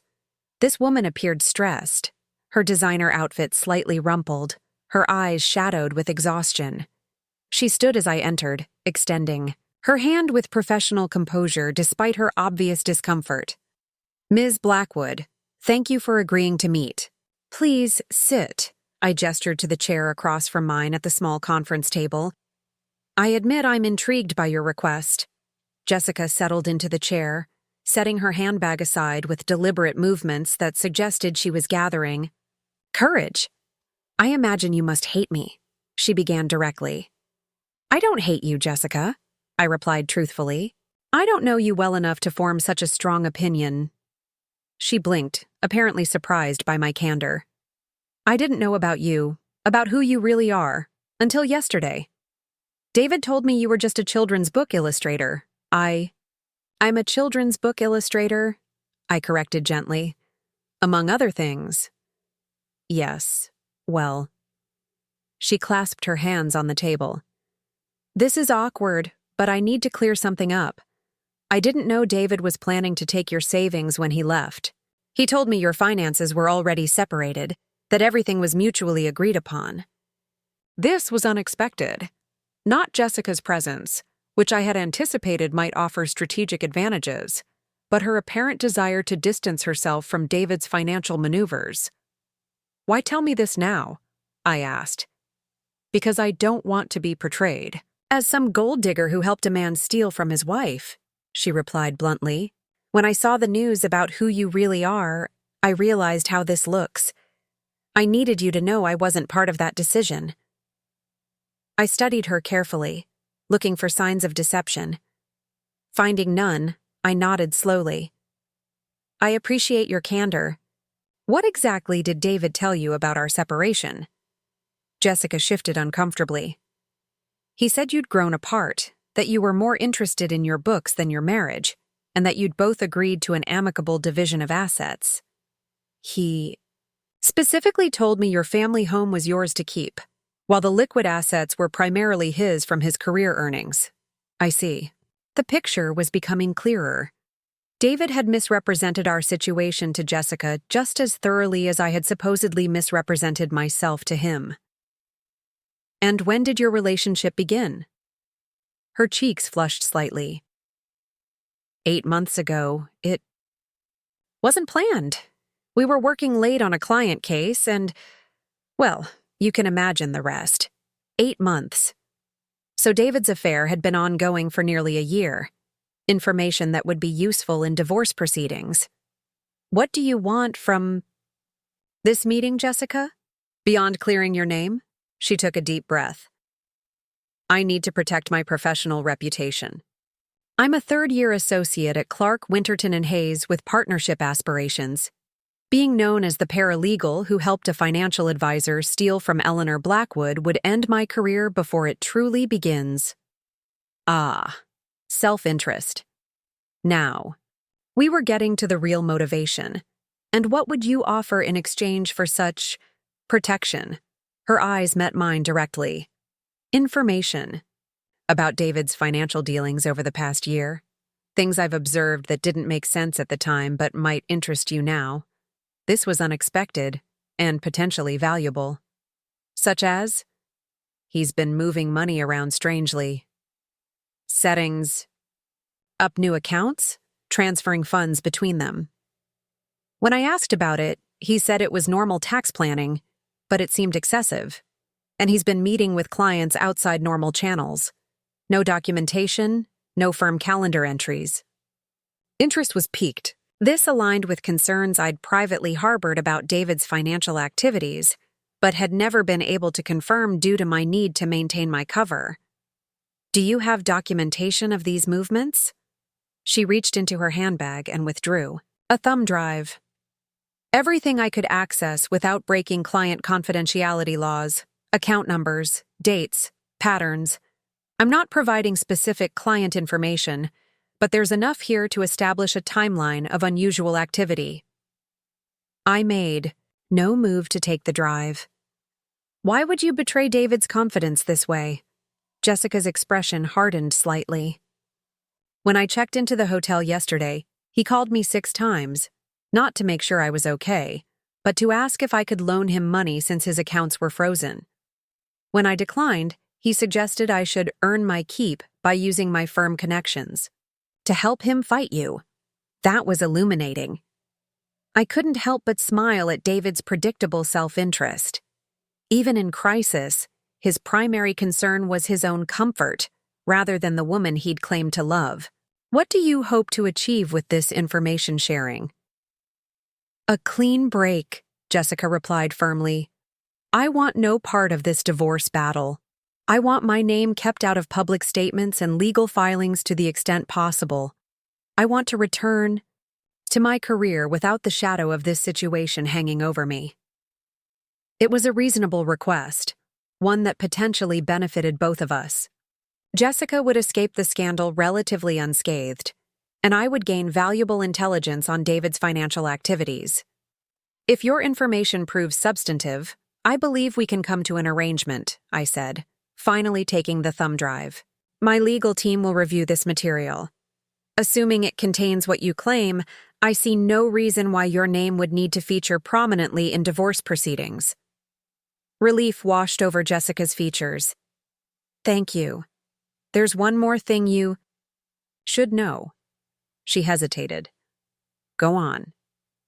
David's been talking to writers, specifically someone at Boston Magazine. He was planning some kind of profile piece about his financial advisory practice. Now that this has happened, I'm concerned he might try to tell his side of the story publicly. This was valuable intelligence indeed. David attempting to control the narrative through media would require proactive countermeasures. When did these conversations begin? About 3 weeks ago, before he left you, but after he'd been planning it for some time. As evening approached, I received another update from the monitoring team. Target has been drinking heavily at Commonwealth Hotel Bar, has made multiple calls to Boston Magazine editor, attempted to withdraw cash from ATM with 3 different cards, all declined. David was growing increasingly desperate, exactly as anticipated. With his accounts frozen, his girlfriend gone, and his comfortable new life evaporating, he was reaching for his last perceived leverage, the threat of negative publicity. He texted Marcus, accelerate phase 3. David likely to attempt media counter-narrative. Need to secure all documentation from his office and electronic systems before he returns tomorrow. Phase 3 had originally been scheduled to begin next week. A careful auditing of David's professional practice to ensure no Blackwood financial clients had been affected by his advice. Now, with evidence of potential financial impropriety, the timeline needed advancement. Marcus's response came quickly. Team mobilizing now. Legal warrants being prepared based on preliminary evidence. Will execute at first light. I stood at my office window, watching darkness fall over Boston. The city lights reflected on the harbor waters, a glittering tapestry of activity continuing regardless of personal dramas. Somewhere in that landscape, David was drowning his sorrows and plotting what he believed would be his comeback, unaware that his professional destruction was being methodically arranged alongside the dissolution of our marriage. My phone rang. David. Again, his 7th call in the past hour. This time I decided to answer. Hello, David. Finally. His voice was slurred, the sound of ambient bar noise in the background. You can't keep ignoring me, Eleanor. This isn't going to go away. I'm not trying to make it go away, I replied calmly. I'm simply proceeding according to proper legal protocols. Legal protocols, he scoffed. Is that what you call freezing all my accounts? Humiliating me publicly? Destroying everything I've built? I haven't destroyed anything, David. Your accounts are subject to standard security holds following suspicious withdrawal patterns, holds you agreed to when signing the account documents. As for public humiliation, I've made no public comment about our marriage or its dissolution. Cut the crap, he slurred. You know exactly what you're doing. You planned all this. You trapped me. There was a certain irony in his accusation. The man who had systematically deceived his clients now outraged at perceiving himself deceived. What do you want from this call, David? I have a busy evening ahead. I want my money, he shouted, loud enough that I heard concerned murmurs in the background of wherever he was drinking. I want what I'm entitled to as your husband of 15 years. What you're legally entitled to will be determined through proper divorce proceedings, I replied evenly. Your attorney can continue that discussion with mine next week. Next week? He laughed bitterly. You think I'm waiting until next week? I'm talking to Boston Magazine tomorrow. Full interview. The truth about Eleanor Blackwood and how she deceived me for 15 years. How do you think that'll play with your fancy board members? I allowed a moment of silence before responding. I think before you give that interview, you should consider your own professional vulnerabilities very carefully, David. His laughter stopped abruptly. What's that supposed to mean? It means that glass houses and stones are a dangerous combination. particularly for someone with fiduciary responsibilities to clients. The silence that followed told me he understood my implication perfectly. "You're bluffing," he finally said, but his voice had lost its belligerent certainty. "You don't know anything about my practice, don't I? The Thompson account, the Westerly Foundation, the Miller Family Trust. Shall I continue?" Each name I mentioned represented a client account Jessica's data had flagged for irregular transactions. "Those are confidential client relationships," he said stiffly. "You have no right." "I have every right to protect Blackwood Financial's interests," I interrupted. "Several of those clients have investment relationships with our subsidiaries. Any impropriety affecting their accounts is very much my concern." Another long silence. I could almost hear him calculating, reassessing his position in light of this new information. "What do you want?" he finally asked, his voice now sober despite the alcohol. "I want a civilized divorce conducted through proper legal channels. I want discretion regarding our personal matters, and I want absolute certainty that no clients have been harmed through any association with our marriage. And if I agree to those terms, then perhaps the account security holds might be reviewed on an expedited basis. Perhaps certain irregularities in client account management might be addressed privately rather than through regulatory channels." The timing was significant, suggesting David had been preparing his exit strategy with particular care, including image management. "Thank you for this information, Jessica. It will be taken into account." She stood, apparently sensing the meeting, was concluding. "For what it's worth, I'm sorry about all of this. If I'd known who you really were, you wouldn't have become involved with my husband?" I finished for her. She had the grace to look embarrassed. "That sounds terrible when you say it that way." "But accurate," I observed without rancor. "No, need to apologize for pragmatism. I understand it better than most." As Jessica departed, escorted by security to ensure she left the building without detours, I connected the thumb drive to my secure terminal. A preliminary scan confirmed its contents matched her description. Documentation of unusual account movements, calendar entries, notes from meetings. I immediately forwarded the drive to our financial forensics team with highest priority flags.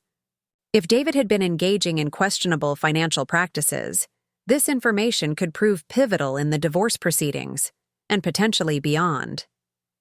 Charlotte entered as I was reviewing the initial data. "Jessica has left the building. How did it go?" "Productively," I replied. "She's provided what appears to be evidence of financial irregularities in David's practice. Have Marcus assemble the forensic team immediately. I want preliminary analysis by end of day." "Already done. They're waiting in the secure conference room on 45.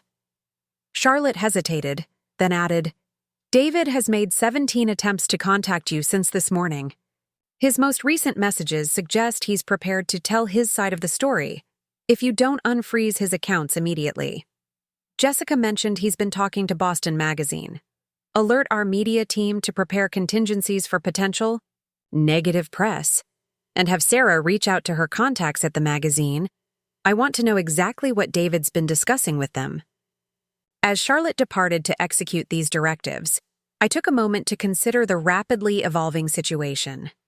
Jessica's unexpected alliance, motivated though it was by self-interest, had potentially accelerated my timeline. If David had, indeed, been engaged in questionable financial activities, the divorce proceedings might soon be the least of his concerns. I sent a message to Diane. Possible financial improprieties uncovered. Forensic team analyzing now. May affect divorce strategy substantially. Meet tomorrow, 8 a.m.? Her response was immediate, confirmed. If substantiated, we shift from defensive to offensive posture. Exactly what I had been thinking. The narrative was changing from billionaire heiress conceals wealth from husband to financial advisor engages in questionable practices while betraying wife. A much more advantageous position for both legal proceedings and public perception. Spent the next 2 hours with the forensic accounting team, reviewing Jessica's data alongside Blackwood Financial's extensive resources. The picture that emerged was troubling. Even with our preliminary analysis, clear patterns of irregular financial management became apparent in David's client accounts. "He's been using a technique called skimming the cream," explained Rajiv. Mehta, our head of forensic accounting. "Small amounts diverted from large transactions, typically during market volatility when clients are less likely to notice minor discrepancies in their returns." "How long has this been going on?" I asked. "Based on the transaction patterns, approximately 14 months. It accelerated significantly 8 months ago, coinciding exactly with the beginning of his relationship with Jessica." David had been funding his new lifestyle by skimming from client accounts, a profound breach of fiduciary duty and potentially criminal behavior. "Quantify the extent," I requested. Rajiv consulted his notes. "Preliminary estimate suggests approximately $340,000 diverted across multiple accounts, not enough to trigger automatic audits at any single client, but cumulatively significant." "And traceable?" "Absolutely. The methodology was clever, but not sophisticated enough to withstand proper forensic investigation.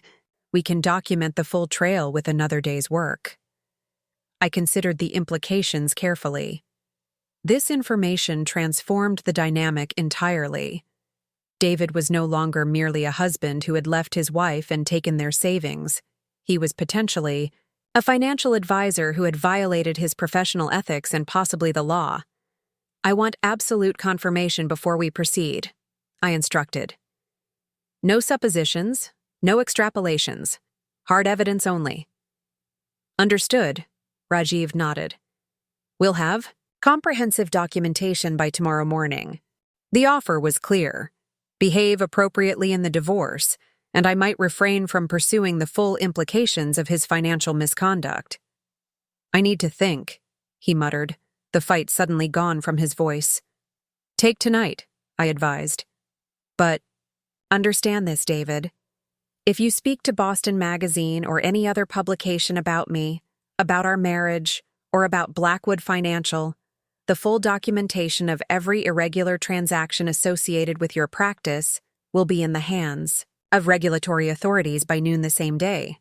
I ended the call without waiting for his response. The threat had been delivered.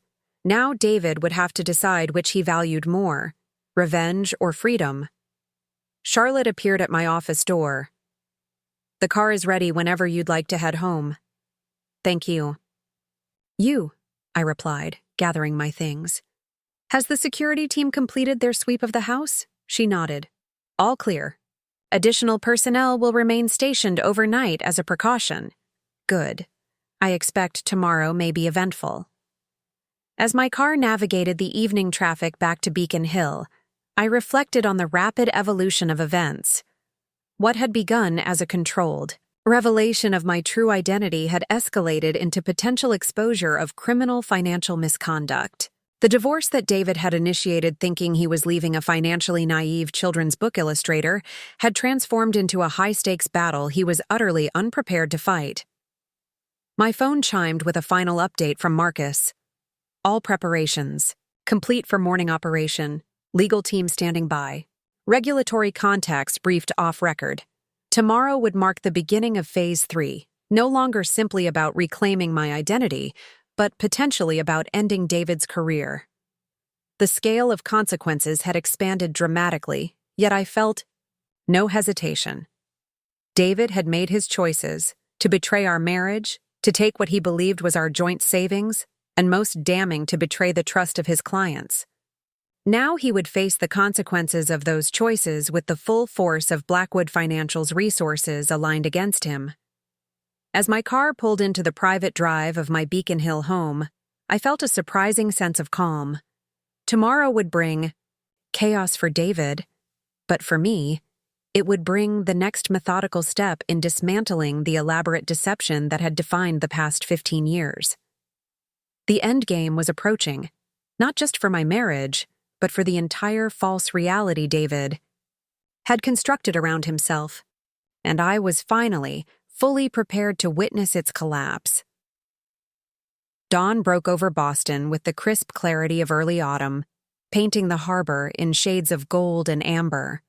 I'd been awake for hours, reviewing the final documentation from our forensic team while waiting for confirmation that Phase 3 had been initiated. The evidence against David was damning and comprehensive. Rajiv's team had worked through the night, tracing every irregular transaction Jessica had flagged. The pattern was unmistakable. Small amounts systematically diverted from client accounts during periods of market volatility, transferred through a series of increasingly obscure channels, ultimately consolidating in offshore accounts under shell company names. Amateur work, really. The kind of financial misconduct that inevitably leaves traceable patterns that might have remained hidden from his clients but stood out like neon signage to Blackwood Financial's forensic specialists. My secure phone chimed at precisely 6:30 a.m., Marcus calling with the morning's first update. "Teams in position," he reported without preamble. "Legal warrants secured based on the preliminary evidence. SEC liaison briefed informally. We're waiting for your final authorization." I took a moment to consider the gravity of what I was about to initiate. This went beyond divorce proceedings or personal retribution. What our investigation had uncovered was criminal activity, a breach of fiduciary duty that had harmed innocent clients who trusted David with their financial security. "Execute," I said simply. 20 minutes later, my regular phone rang. David calling, his voice tight with panic. "There are people at my office, Eleanor. People with warrants. What have you done?" "Good morning, David," I replied calmly. "I've done exactly what I warned you about last night. Protected the interests of clients potentially harmed by irregular financial management." "This is insane. You can't just send investigators into my private practice." "I haven't sent anyone," I corrected him. "Those are regulatory officials executing legally obtained warrants based on credible evidence of financial misconduct. Blackwood Financial is merely cooperating with authorities as required by law." "Bullshit," he shouted, panic giving way to, "This is your doing. You've manufactured this whole thing to punish me." "The transactions speak for themselves, David. $340,000 diverted from client accounts over 14 months, particularly accelerating right around the time your relationship with Jessica began. Coincidental timing, don't you think?" His sharp intake of breath confirmed what I already knew: guilty recognition. "You think you've won," he said, his voice suddenly cold. "You think you've got me cornered, but you've forgotten something crucial, Eleanor." "And what might that be?" "I've been your husband for 15 years. I know things about you, about your family, about Blackwood operations. That would make fascinating reading for the financial press. Or perhaps for regulatory officials examining Blackwood's own practices." So he was attempting blackmail now. A desperate final gambit. "What exactly do you think you know, David?" I asked mildly. "The Swiss accounts, the Cayman holdings, the way your father structured certain acquisitions in the 90s. You think Blackwood Financial can withstand that kind of scrutiny?" I couldn't help but smile at his misplaced confidence. "You're bluffing, David. You have no access to Blackwood's private financial structures. Any information you think you have is either publicly available or fundamentally misunderstood." "Am I bluffing?" "You moved in familiar circles, Eleanor. People talk, especially when they think they're impressing a financial advisor. I've collected quite a file over the years. Insurance, I called it." This was unexpected. Not that David might have gathered information, but that he believed it valuable enough to use as leverage. It suggested either dangerous knowledge or dangerous delusion. Either way, it required neutralization. "Bring your file to Madison's office at noon," I proposed. "Have her review your evidence. If she believes it constitutes legitimate leverage, we can discuss terms." The suggestion seemed to catch him off guard. Fine, noon. Madison's office. I'll have Diane meet you there." After ending the call, I immediately contacted Marcus. David claims to have compromising information about Blackwood operations. Likely bluffing, but we need to identify any potential vulnerabilities immediately. Understood. What's your assessment of the actual risk? Low to moderate, I replied. Honestly, David attended social functions with Blackwood associates, but was never privy to operational details. However, he may have picked up gossip or misinterpreted legitimate business practices as something nefarious.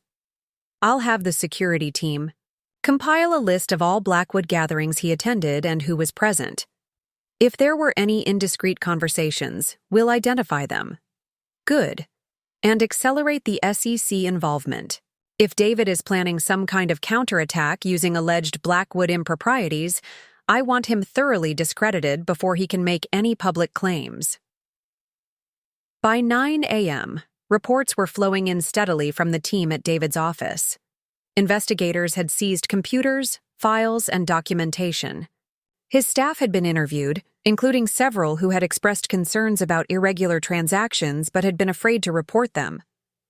I conducted my morning meetings as scheduled, projecting calm efficiency while the crisis management team handled the David situation. The executive committee needed reassurance that our focus remained on Blackwood Financial's future rather than my personal drama, and I provided that reassurance through detailed strategic planning discussions. At UI. 10:30, Diane called with an unexpected development. Madison Clark just contacted me, she reported. David apparently arrived at her office highly agitated, claiming to have evidence that could bring down Blackwood Financial. After reviewing his materials, Madison has requested an urgent private meeting, with you specifically, not your legal team. This was intriguing. If Madison, a seasoned attorney, was requesting direct contact rather than proceeding through normal legal channels, the situation must be more nuanced than anticipated. Did she give any indication of the nature of David's evidence? No. But her language was telling. She said, and I quote, "This situation requires careful handling by principals, not representatives." She also emphasized that she's acting in the interest of all parties. Schedule the meeting for 11:30 at neutral territory, that are a private dining room at the Bristol. And Diane, attend with me but allow for private discussion if it appears productive. Understood, though I strongly advise against any unsupervised conversation with opposing counsel. Noted, I replied. But sometimes unconventional situations require unconventional approaches. While waiting for the meeting, I received the preliminary report from the regulatory team at David's office. The evidence was even more damning than our initial analysis had suggested. Beyond the client account skimming, they had discovered documentation of tax reporting irregularities, misleading performance reports, and communications suggesting David had been planning a more significant financial scheme involving a bogus investment fund. His entire professional life was unraveling, precisely as mine was reassembling into a coherent whole. At 11:25, I arrived at the Bristol, entering through the kitchen to avoid the main lobby where financial journalists had taken, to lingering in hopes of catching me for comments. Diane was waiting in the private dining room, reviewing documents with focused intensity. Madison just texted. "They're 5 minutes out," she reported, closing her portfolio. Based on her communication pattern, I suspect David has something that concerns her professionally. Something she'd rather address off the record before it becomes part of formal proceedings. That's my assessment as well, I agreed. Let's hear what they have to say. Madison Clark arrived precisely on time, David trailing behind her with the hangdog expression of a man whose options were rapidly diminishing. His normally immaculate appearance had deteriorated further. Unshaven, suit rumpled, eyes bloodshot from what appeared to be a combination of alcohol and panic. "Thank you for agreeing to this meeting," Madison began formally after preliminary greetings. "I believe we have a situation that would benefit from direct and candid conversation among principals." "I'm listening," I replied, studying David's uncharacteristically subdued demeanor. Madison glanced at David, then back to me. My client has shared with me certain documents he believes contain compromising information about Blackwood Financial operations. After review, I have determined that these materials require careful consideration outside standard legal channels. What exactly has he shown you? Diane asked. Madison hesitated, clearly choosing her words with precision. Materials that, if authentic, would suggest potential regulatory concerns regarding certain historical Blackwood transactions. However, the provenance of these materials raises significant legal questions about how they were obtained. I looked directly at David. You stole documents. It wasn't a question, but he responded defensively. Not stole, collected. From conversations, from things you let slip, from materials occasionally visible in your home office. Materials you had no right to access, I noted calmly. Madison intervened smoothly. The legal status of these documents is precisely why I've requested this meeting. Regardless of how they were obtained, their existence now presents a challenge for all parties. I understood her dilemma immediately. As an officer of the court, Madison was bound by ethical obligations regarding potentially illegal evidence. Yet as David's attorney, she needed to explore any legitimate leverage he might possess.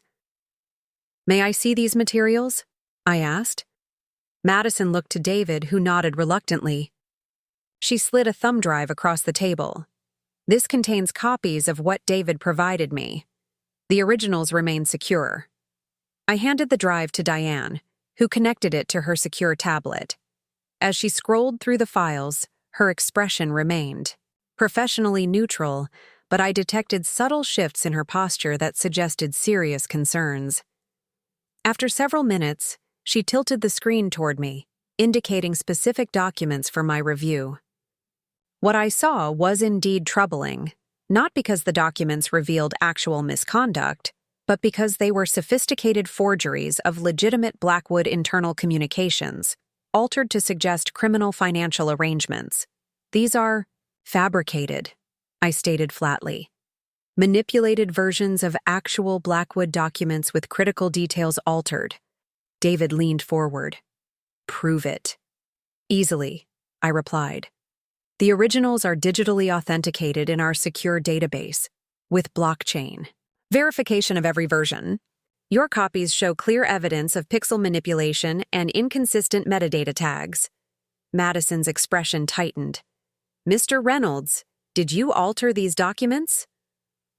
Of course not, David snapped, but his eyes slid away from hers, a tell I'd observed countless times during our marriage when he was lying. I collected them as I found them. I considered the situation carefully. David had apparently assembled fragments of legitimate information, then manipulated them to create the appearance of wrongdoing, a desperate gambit to create counter-leverage against the mounting evidence of his own misconduct. Madison, I addressed her directly, your client is currently under investigation for significant financial crimes. These fabricated documents represent an attempted diversion at best and potential additional criminal charges at worst. I assume you advised him of the legal implications of presenting falsified evidence? Madison's carefully maintained professional demeanor cracked slightly. I advised my client that any evidence presented must be authentic and legally obtained. If these documents are indeed fabricated, that would constitute a material misrepresentation to counsel. David's face flushed with anger. You're going to believe her just like that? She's been lying for 15 years about everything. Mr. Reynolds, Madison said sharply, I need you to step outside with Ms. Lacani for a moment so I can speak privately with Ms. Blackwood. After Diane escorted a protesting David from the room, Madison faced me with renewed directness. Off the record, Eleanor. Is there anything in these documents, altered or not, that presents legitimate regulatory concerns for Blackwood Financial? I appreciated her candor. Madison was attempting to determine whether her continued representation of David might involve her in a fraudulent scheme against legitimate regulatory interests. Absolutely not, I replied with equal frankness. Blackwood Financial maintains rigorous compliance protocols. The transactions referenced in these documents were all properly structured, reported, and approved by relevant authorities. David has taken fragments of legitimate operations and altered them to suggest impropriety where none exists. Madison nodded slowly. That aligns with my preliminary assessment, in which case I have significant concerns about my continued representation in this matter. You're considering withdrawing as counsel, I observed. I may have no choice. If my client has knowingly provided falsified evidence and requested I use it to negotiate on his behalf, that creates an ethical conflict I cannot navigate. I saw an opportunity for a resolution that would benefit all parties, except perhaps David. What if we could structure a settlement that removes the incentive for David to pursue this misguided strategy? I suggested. Something that provides him basic financial stability while fully protecting Blackwood interests and addressing the regulatory concerns about his practice? Madison considered this carefully. That would depend entirely on the terms and on whether the regulatory authorities already involved would consider a civil resolution sufficient.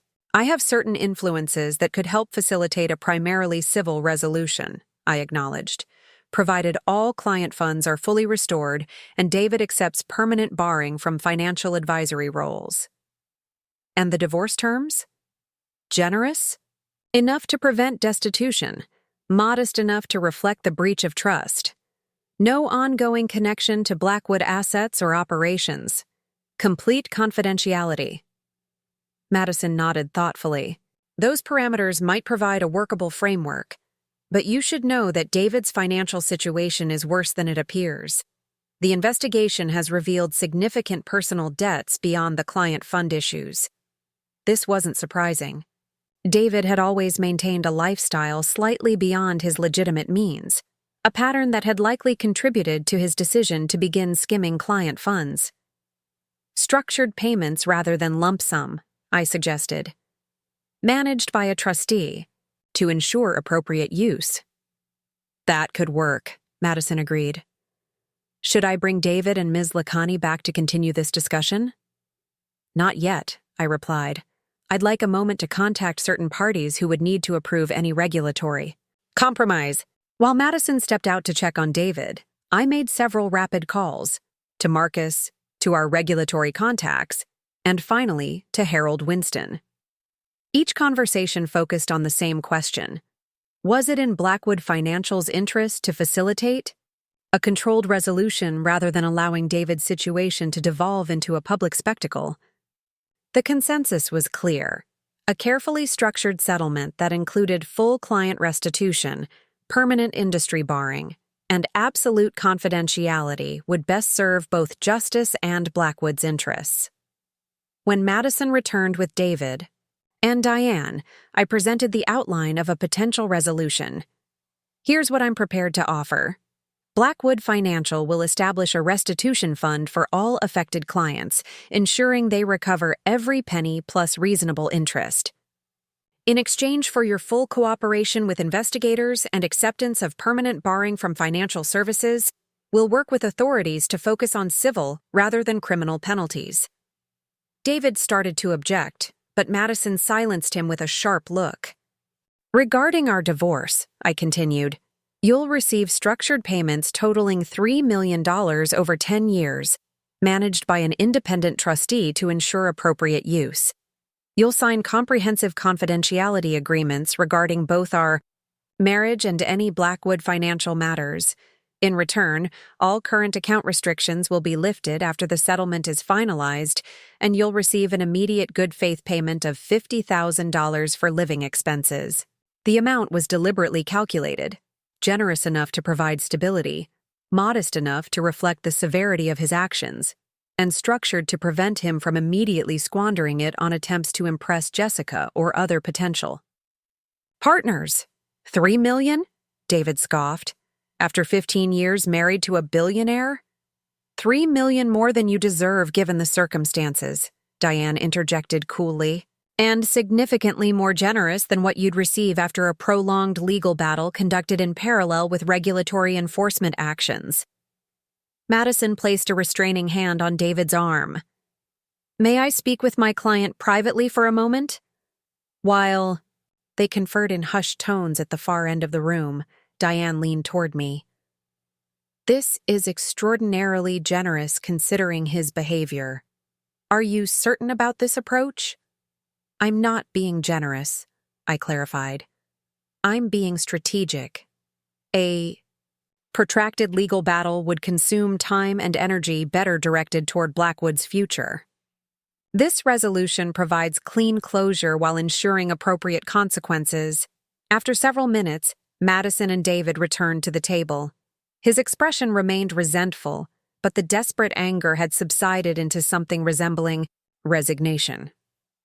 My client is willing to accept these terms in principle, Madison stated formally, contingent upon review of the complete written agreement and confirmation of the regulatory arrangements you've outlined. Have your client return all original and copied Blackwood documents in his possession as a show of good faith, Diane countered. Once verified, we'll release the initial $50,000 payment and draft the complete agreement. David's jaw tightened, but he nodded stiffly. Fine. Everything I have is at my apartment. I can turn it over this afternoon. Excellent, I said, rising to indicate the meeting's conclusion. Madison, Diane will coordinate with you on next steps. David, I trust this resolution will allow you to move forward with appropriate reflection on recent events. He finally met my eyes directly, his expression a complex mixture of resentment, shame, and something approaching curiosity. One thing I don't understand, he said. Why did you do it? Live like that for 15 years when you could have had everything? It was a fair question, perhaps the only one worth answering. I didn't live like that, I replied simply. I lived like myself, creating art I loved, maintaining connections that mattered, and building a life that had meaning beyond wealth and status. The only artificial element was allowing you to believe you understood my financial situation. Everything else was genuinely me. He shook his head slightly, clearly unable to reconcile this perspective with his worldview. All that power, all that money, and you chose to let people think you were just an illustrator.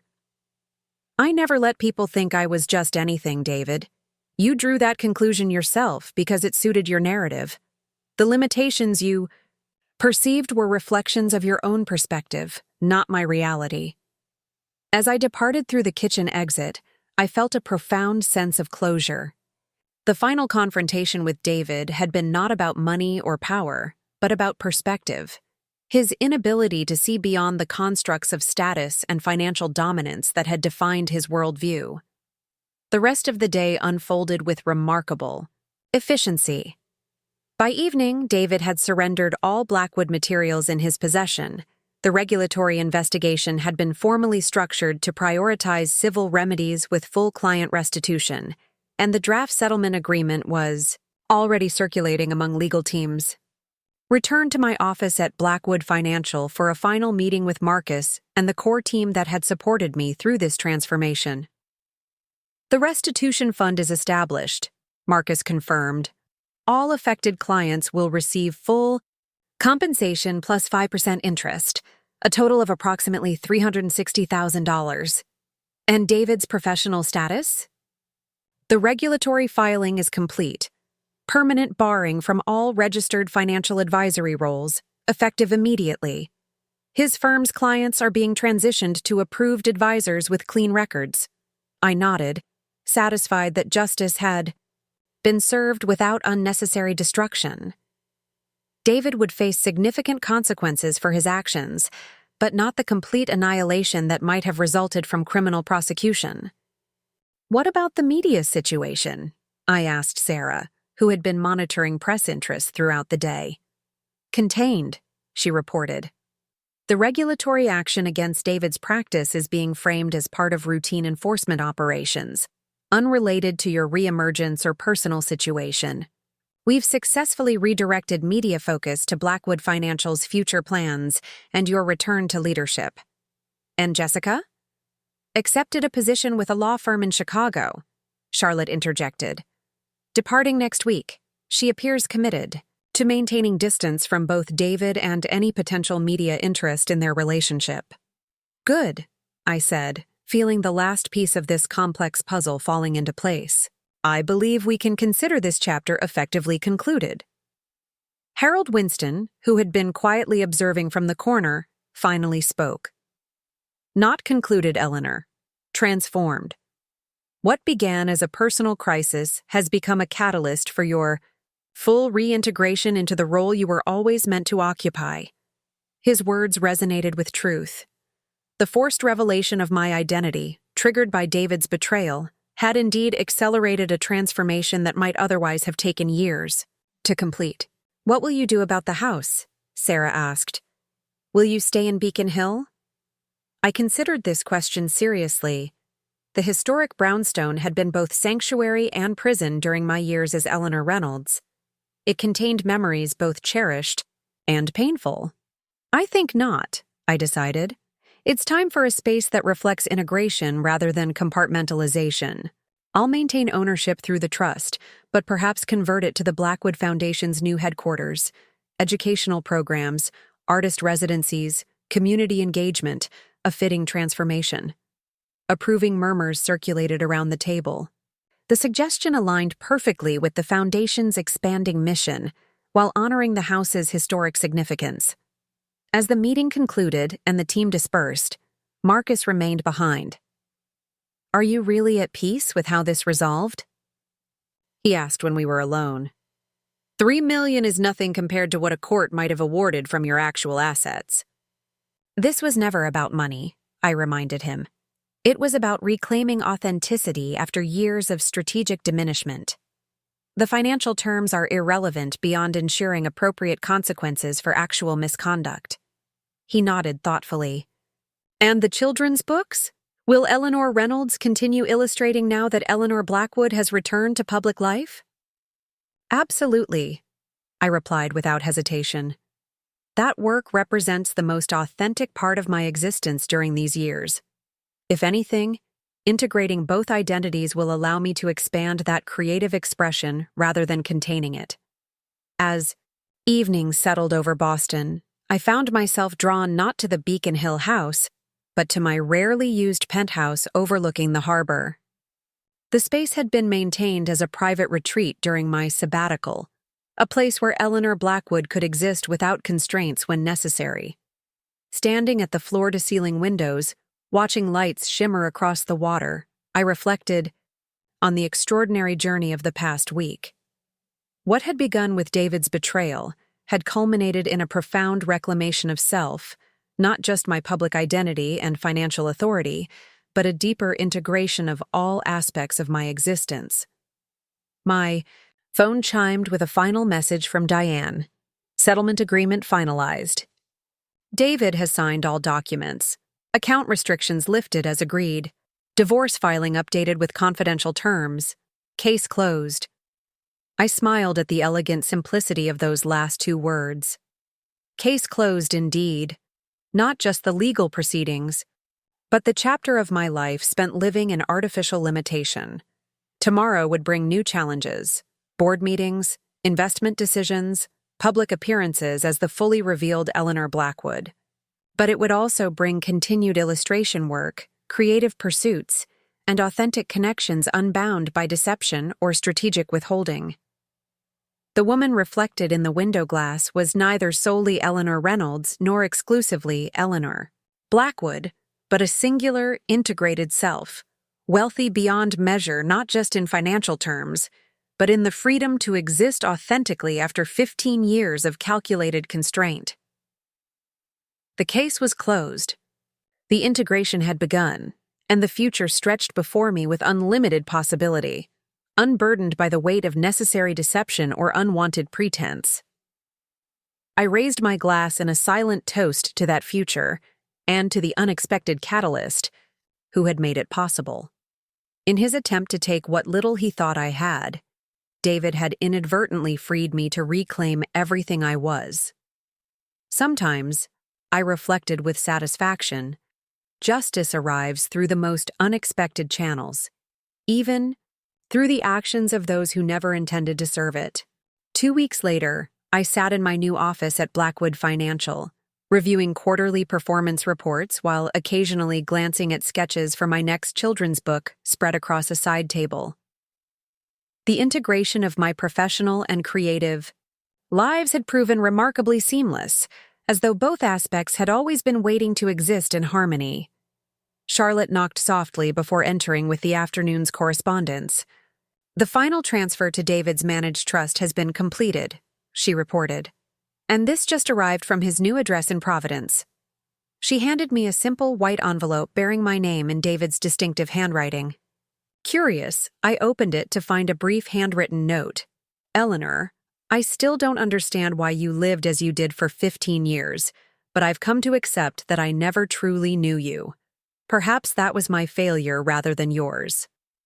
The regulatory process has been humbling.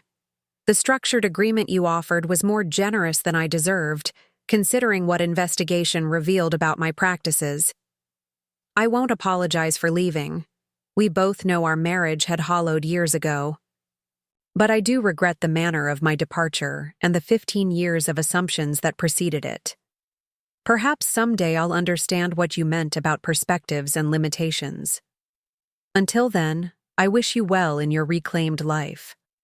"David," I said. The note aside, neither particularly moved nor upset by its contents.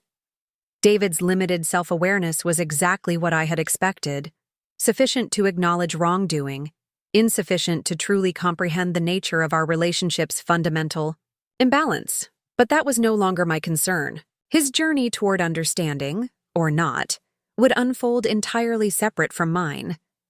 "Anything requiring response?" Charlotte asked. "No," I replied, returning my attention to the quarterly reports. "Just closure." As Charlotte departed, I glanced at the children's book illustrations waiting for my attention. Vibrant, whimsical drawings for a story about a chameleon who changed colors not to hide, but to express different aspects of itself. The metaphor wasn't subtle, but it resonated with profound truth. For 15 years, I had changed my colors to accommodate David's need for superiority, but those colors had always been authentically mine, merely selected to serve a specific purpose in a specific context. Now, I was free to display my full spectrum without calculation or constraint. I turned to the waiting illustrations, adding details to the chameleon's expressive eyes that revealed the creature's essential nature regardless of its changing external appearance. Beneath the shifting colors, there had always been a consistent self, watching and waiting for the moment when full expression would again become possible. That moment had arrived. The chameleon was free, and Eleanor Blackwood, illustrator, financial leader, and integrated self, was finally fully visible in all her complexity. Case closed, indeed. Up next, you've got 2 more standout stories right on your screen. If this one hit the mark, you won't want to pass these up. Just click and check them out. And don't forget to like, subscribe, and turn on the notification bell so you don't miss any upload from us.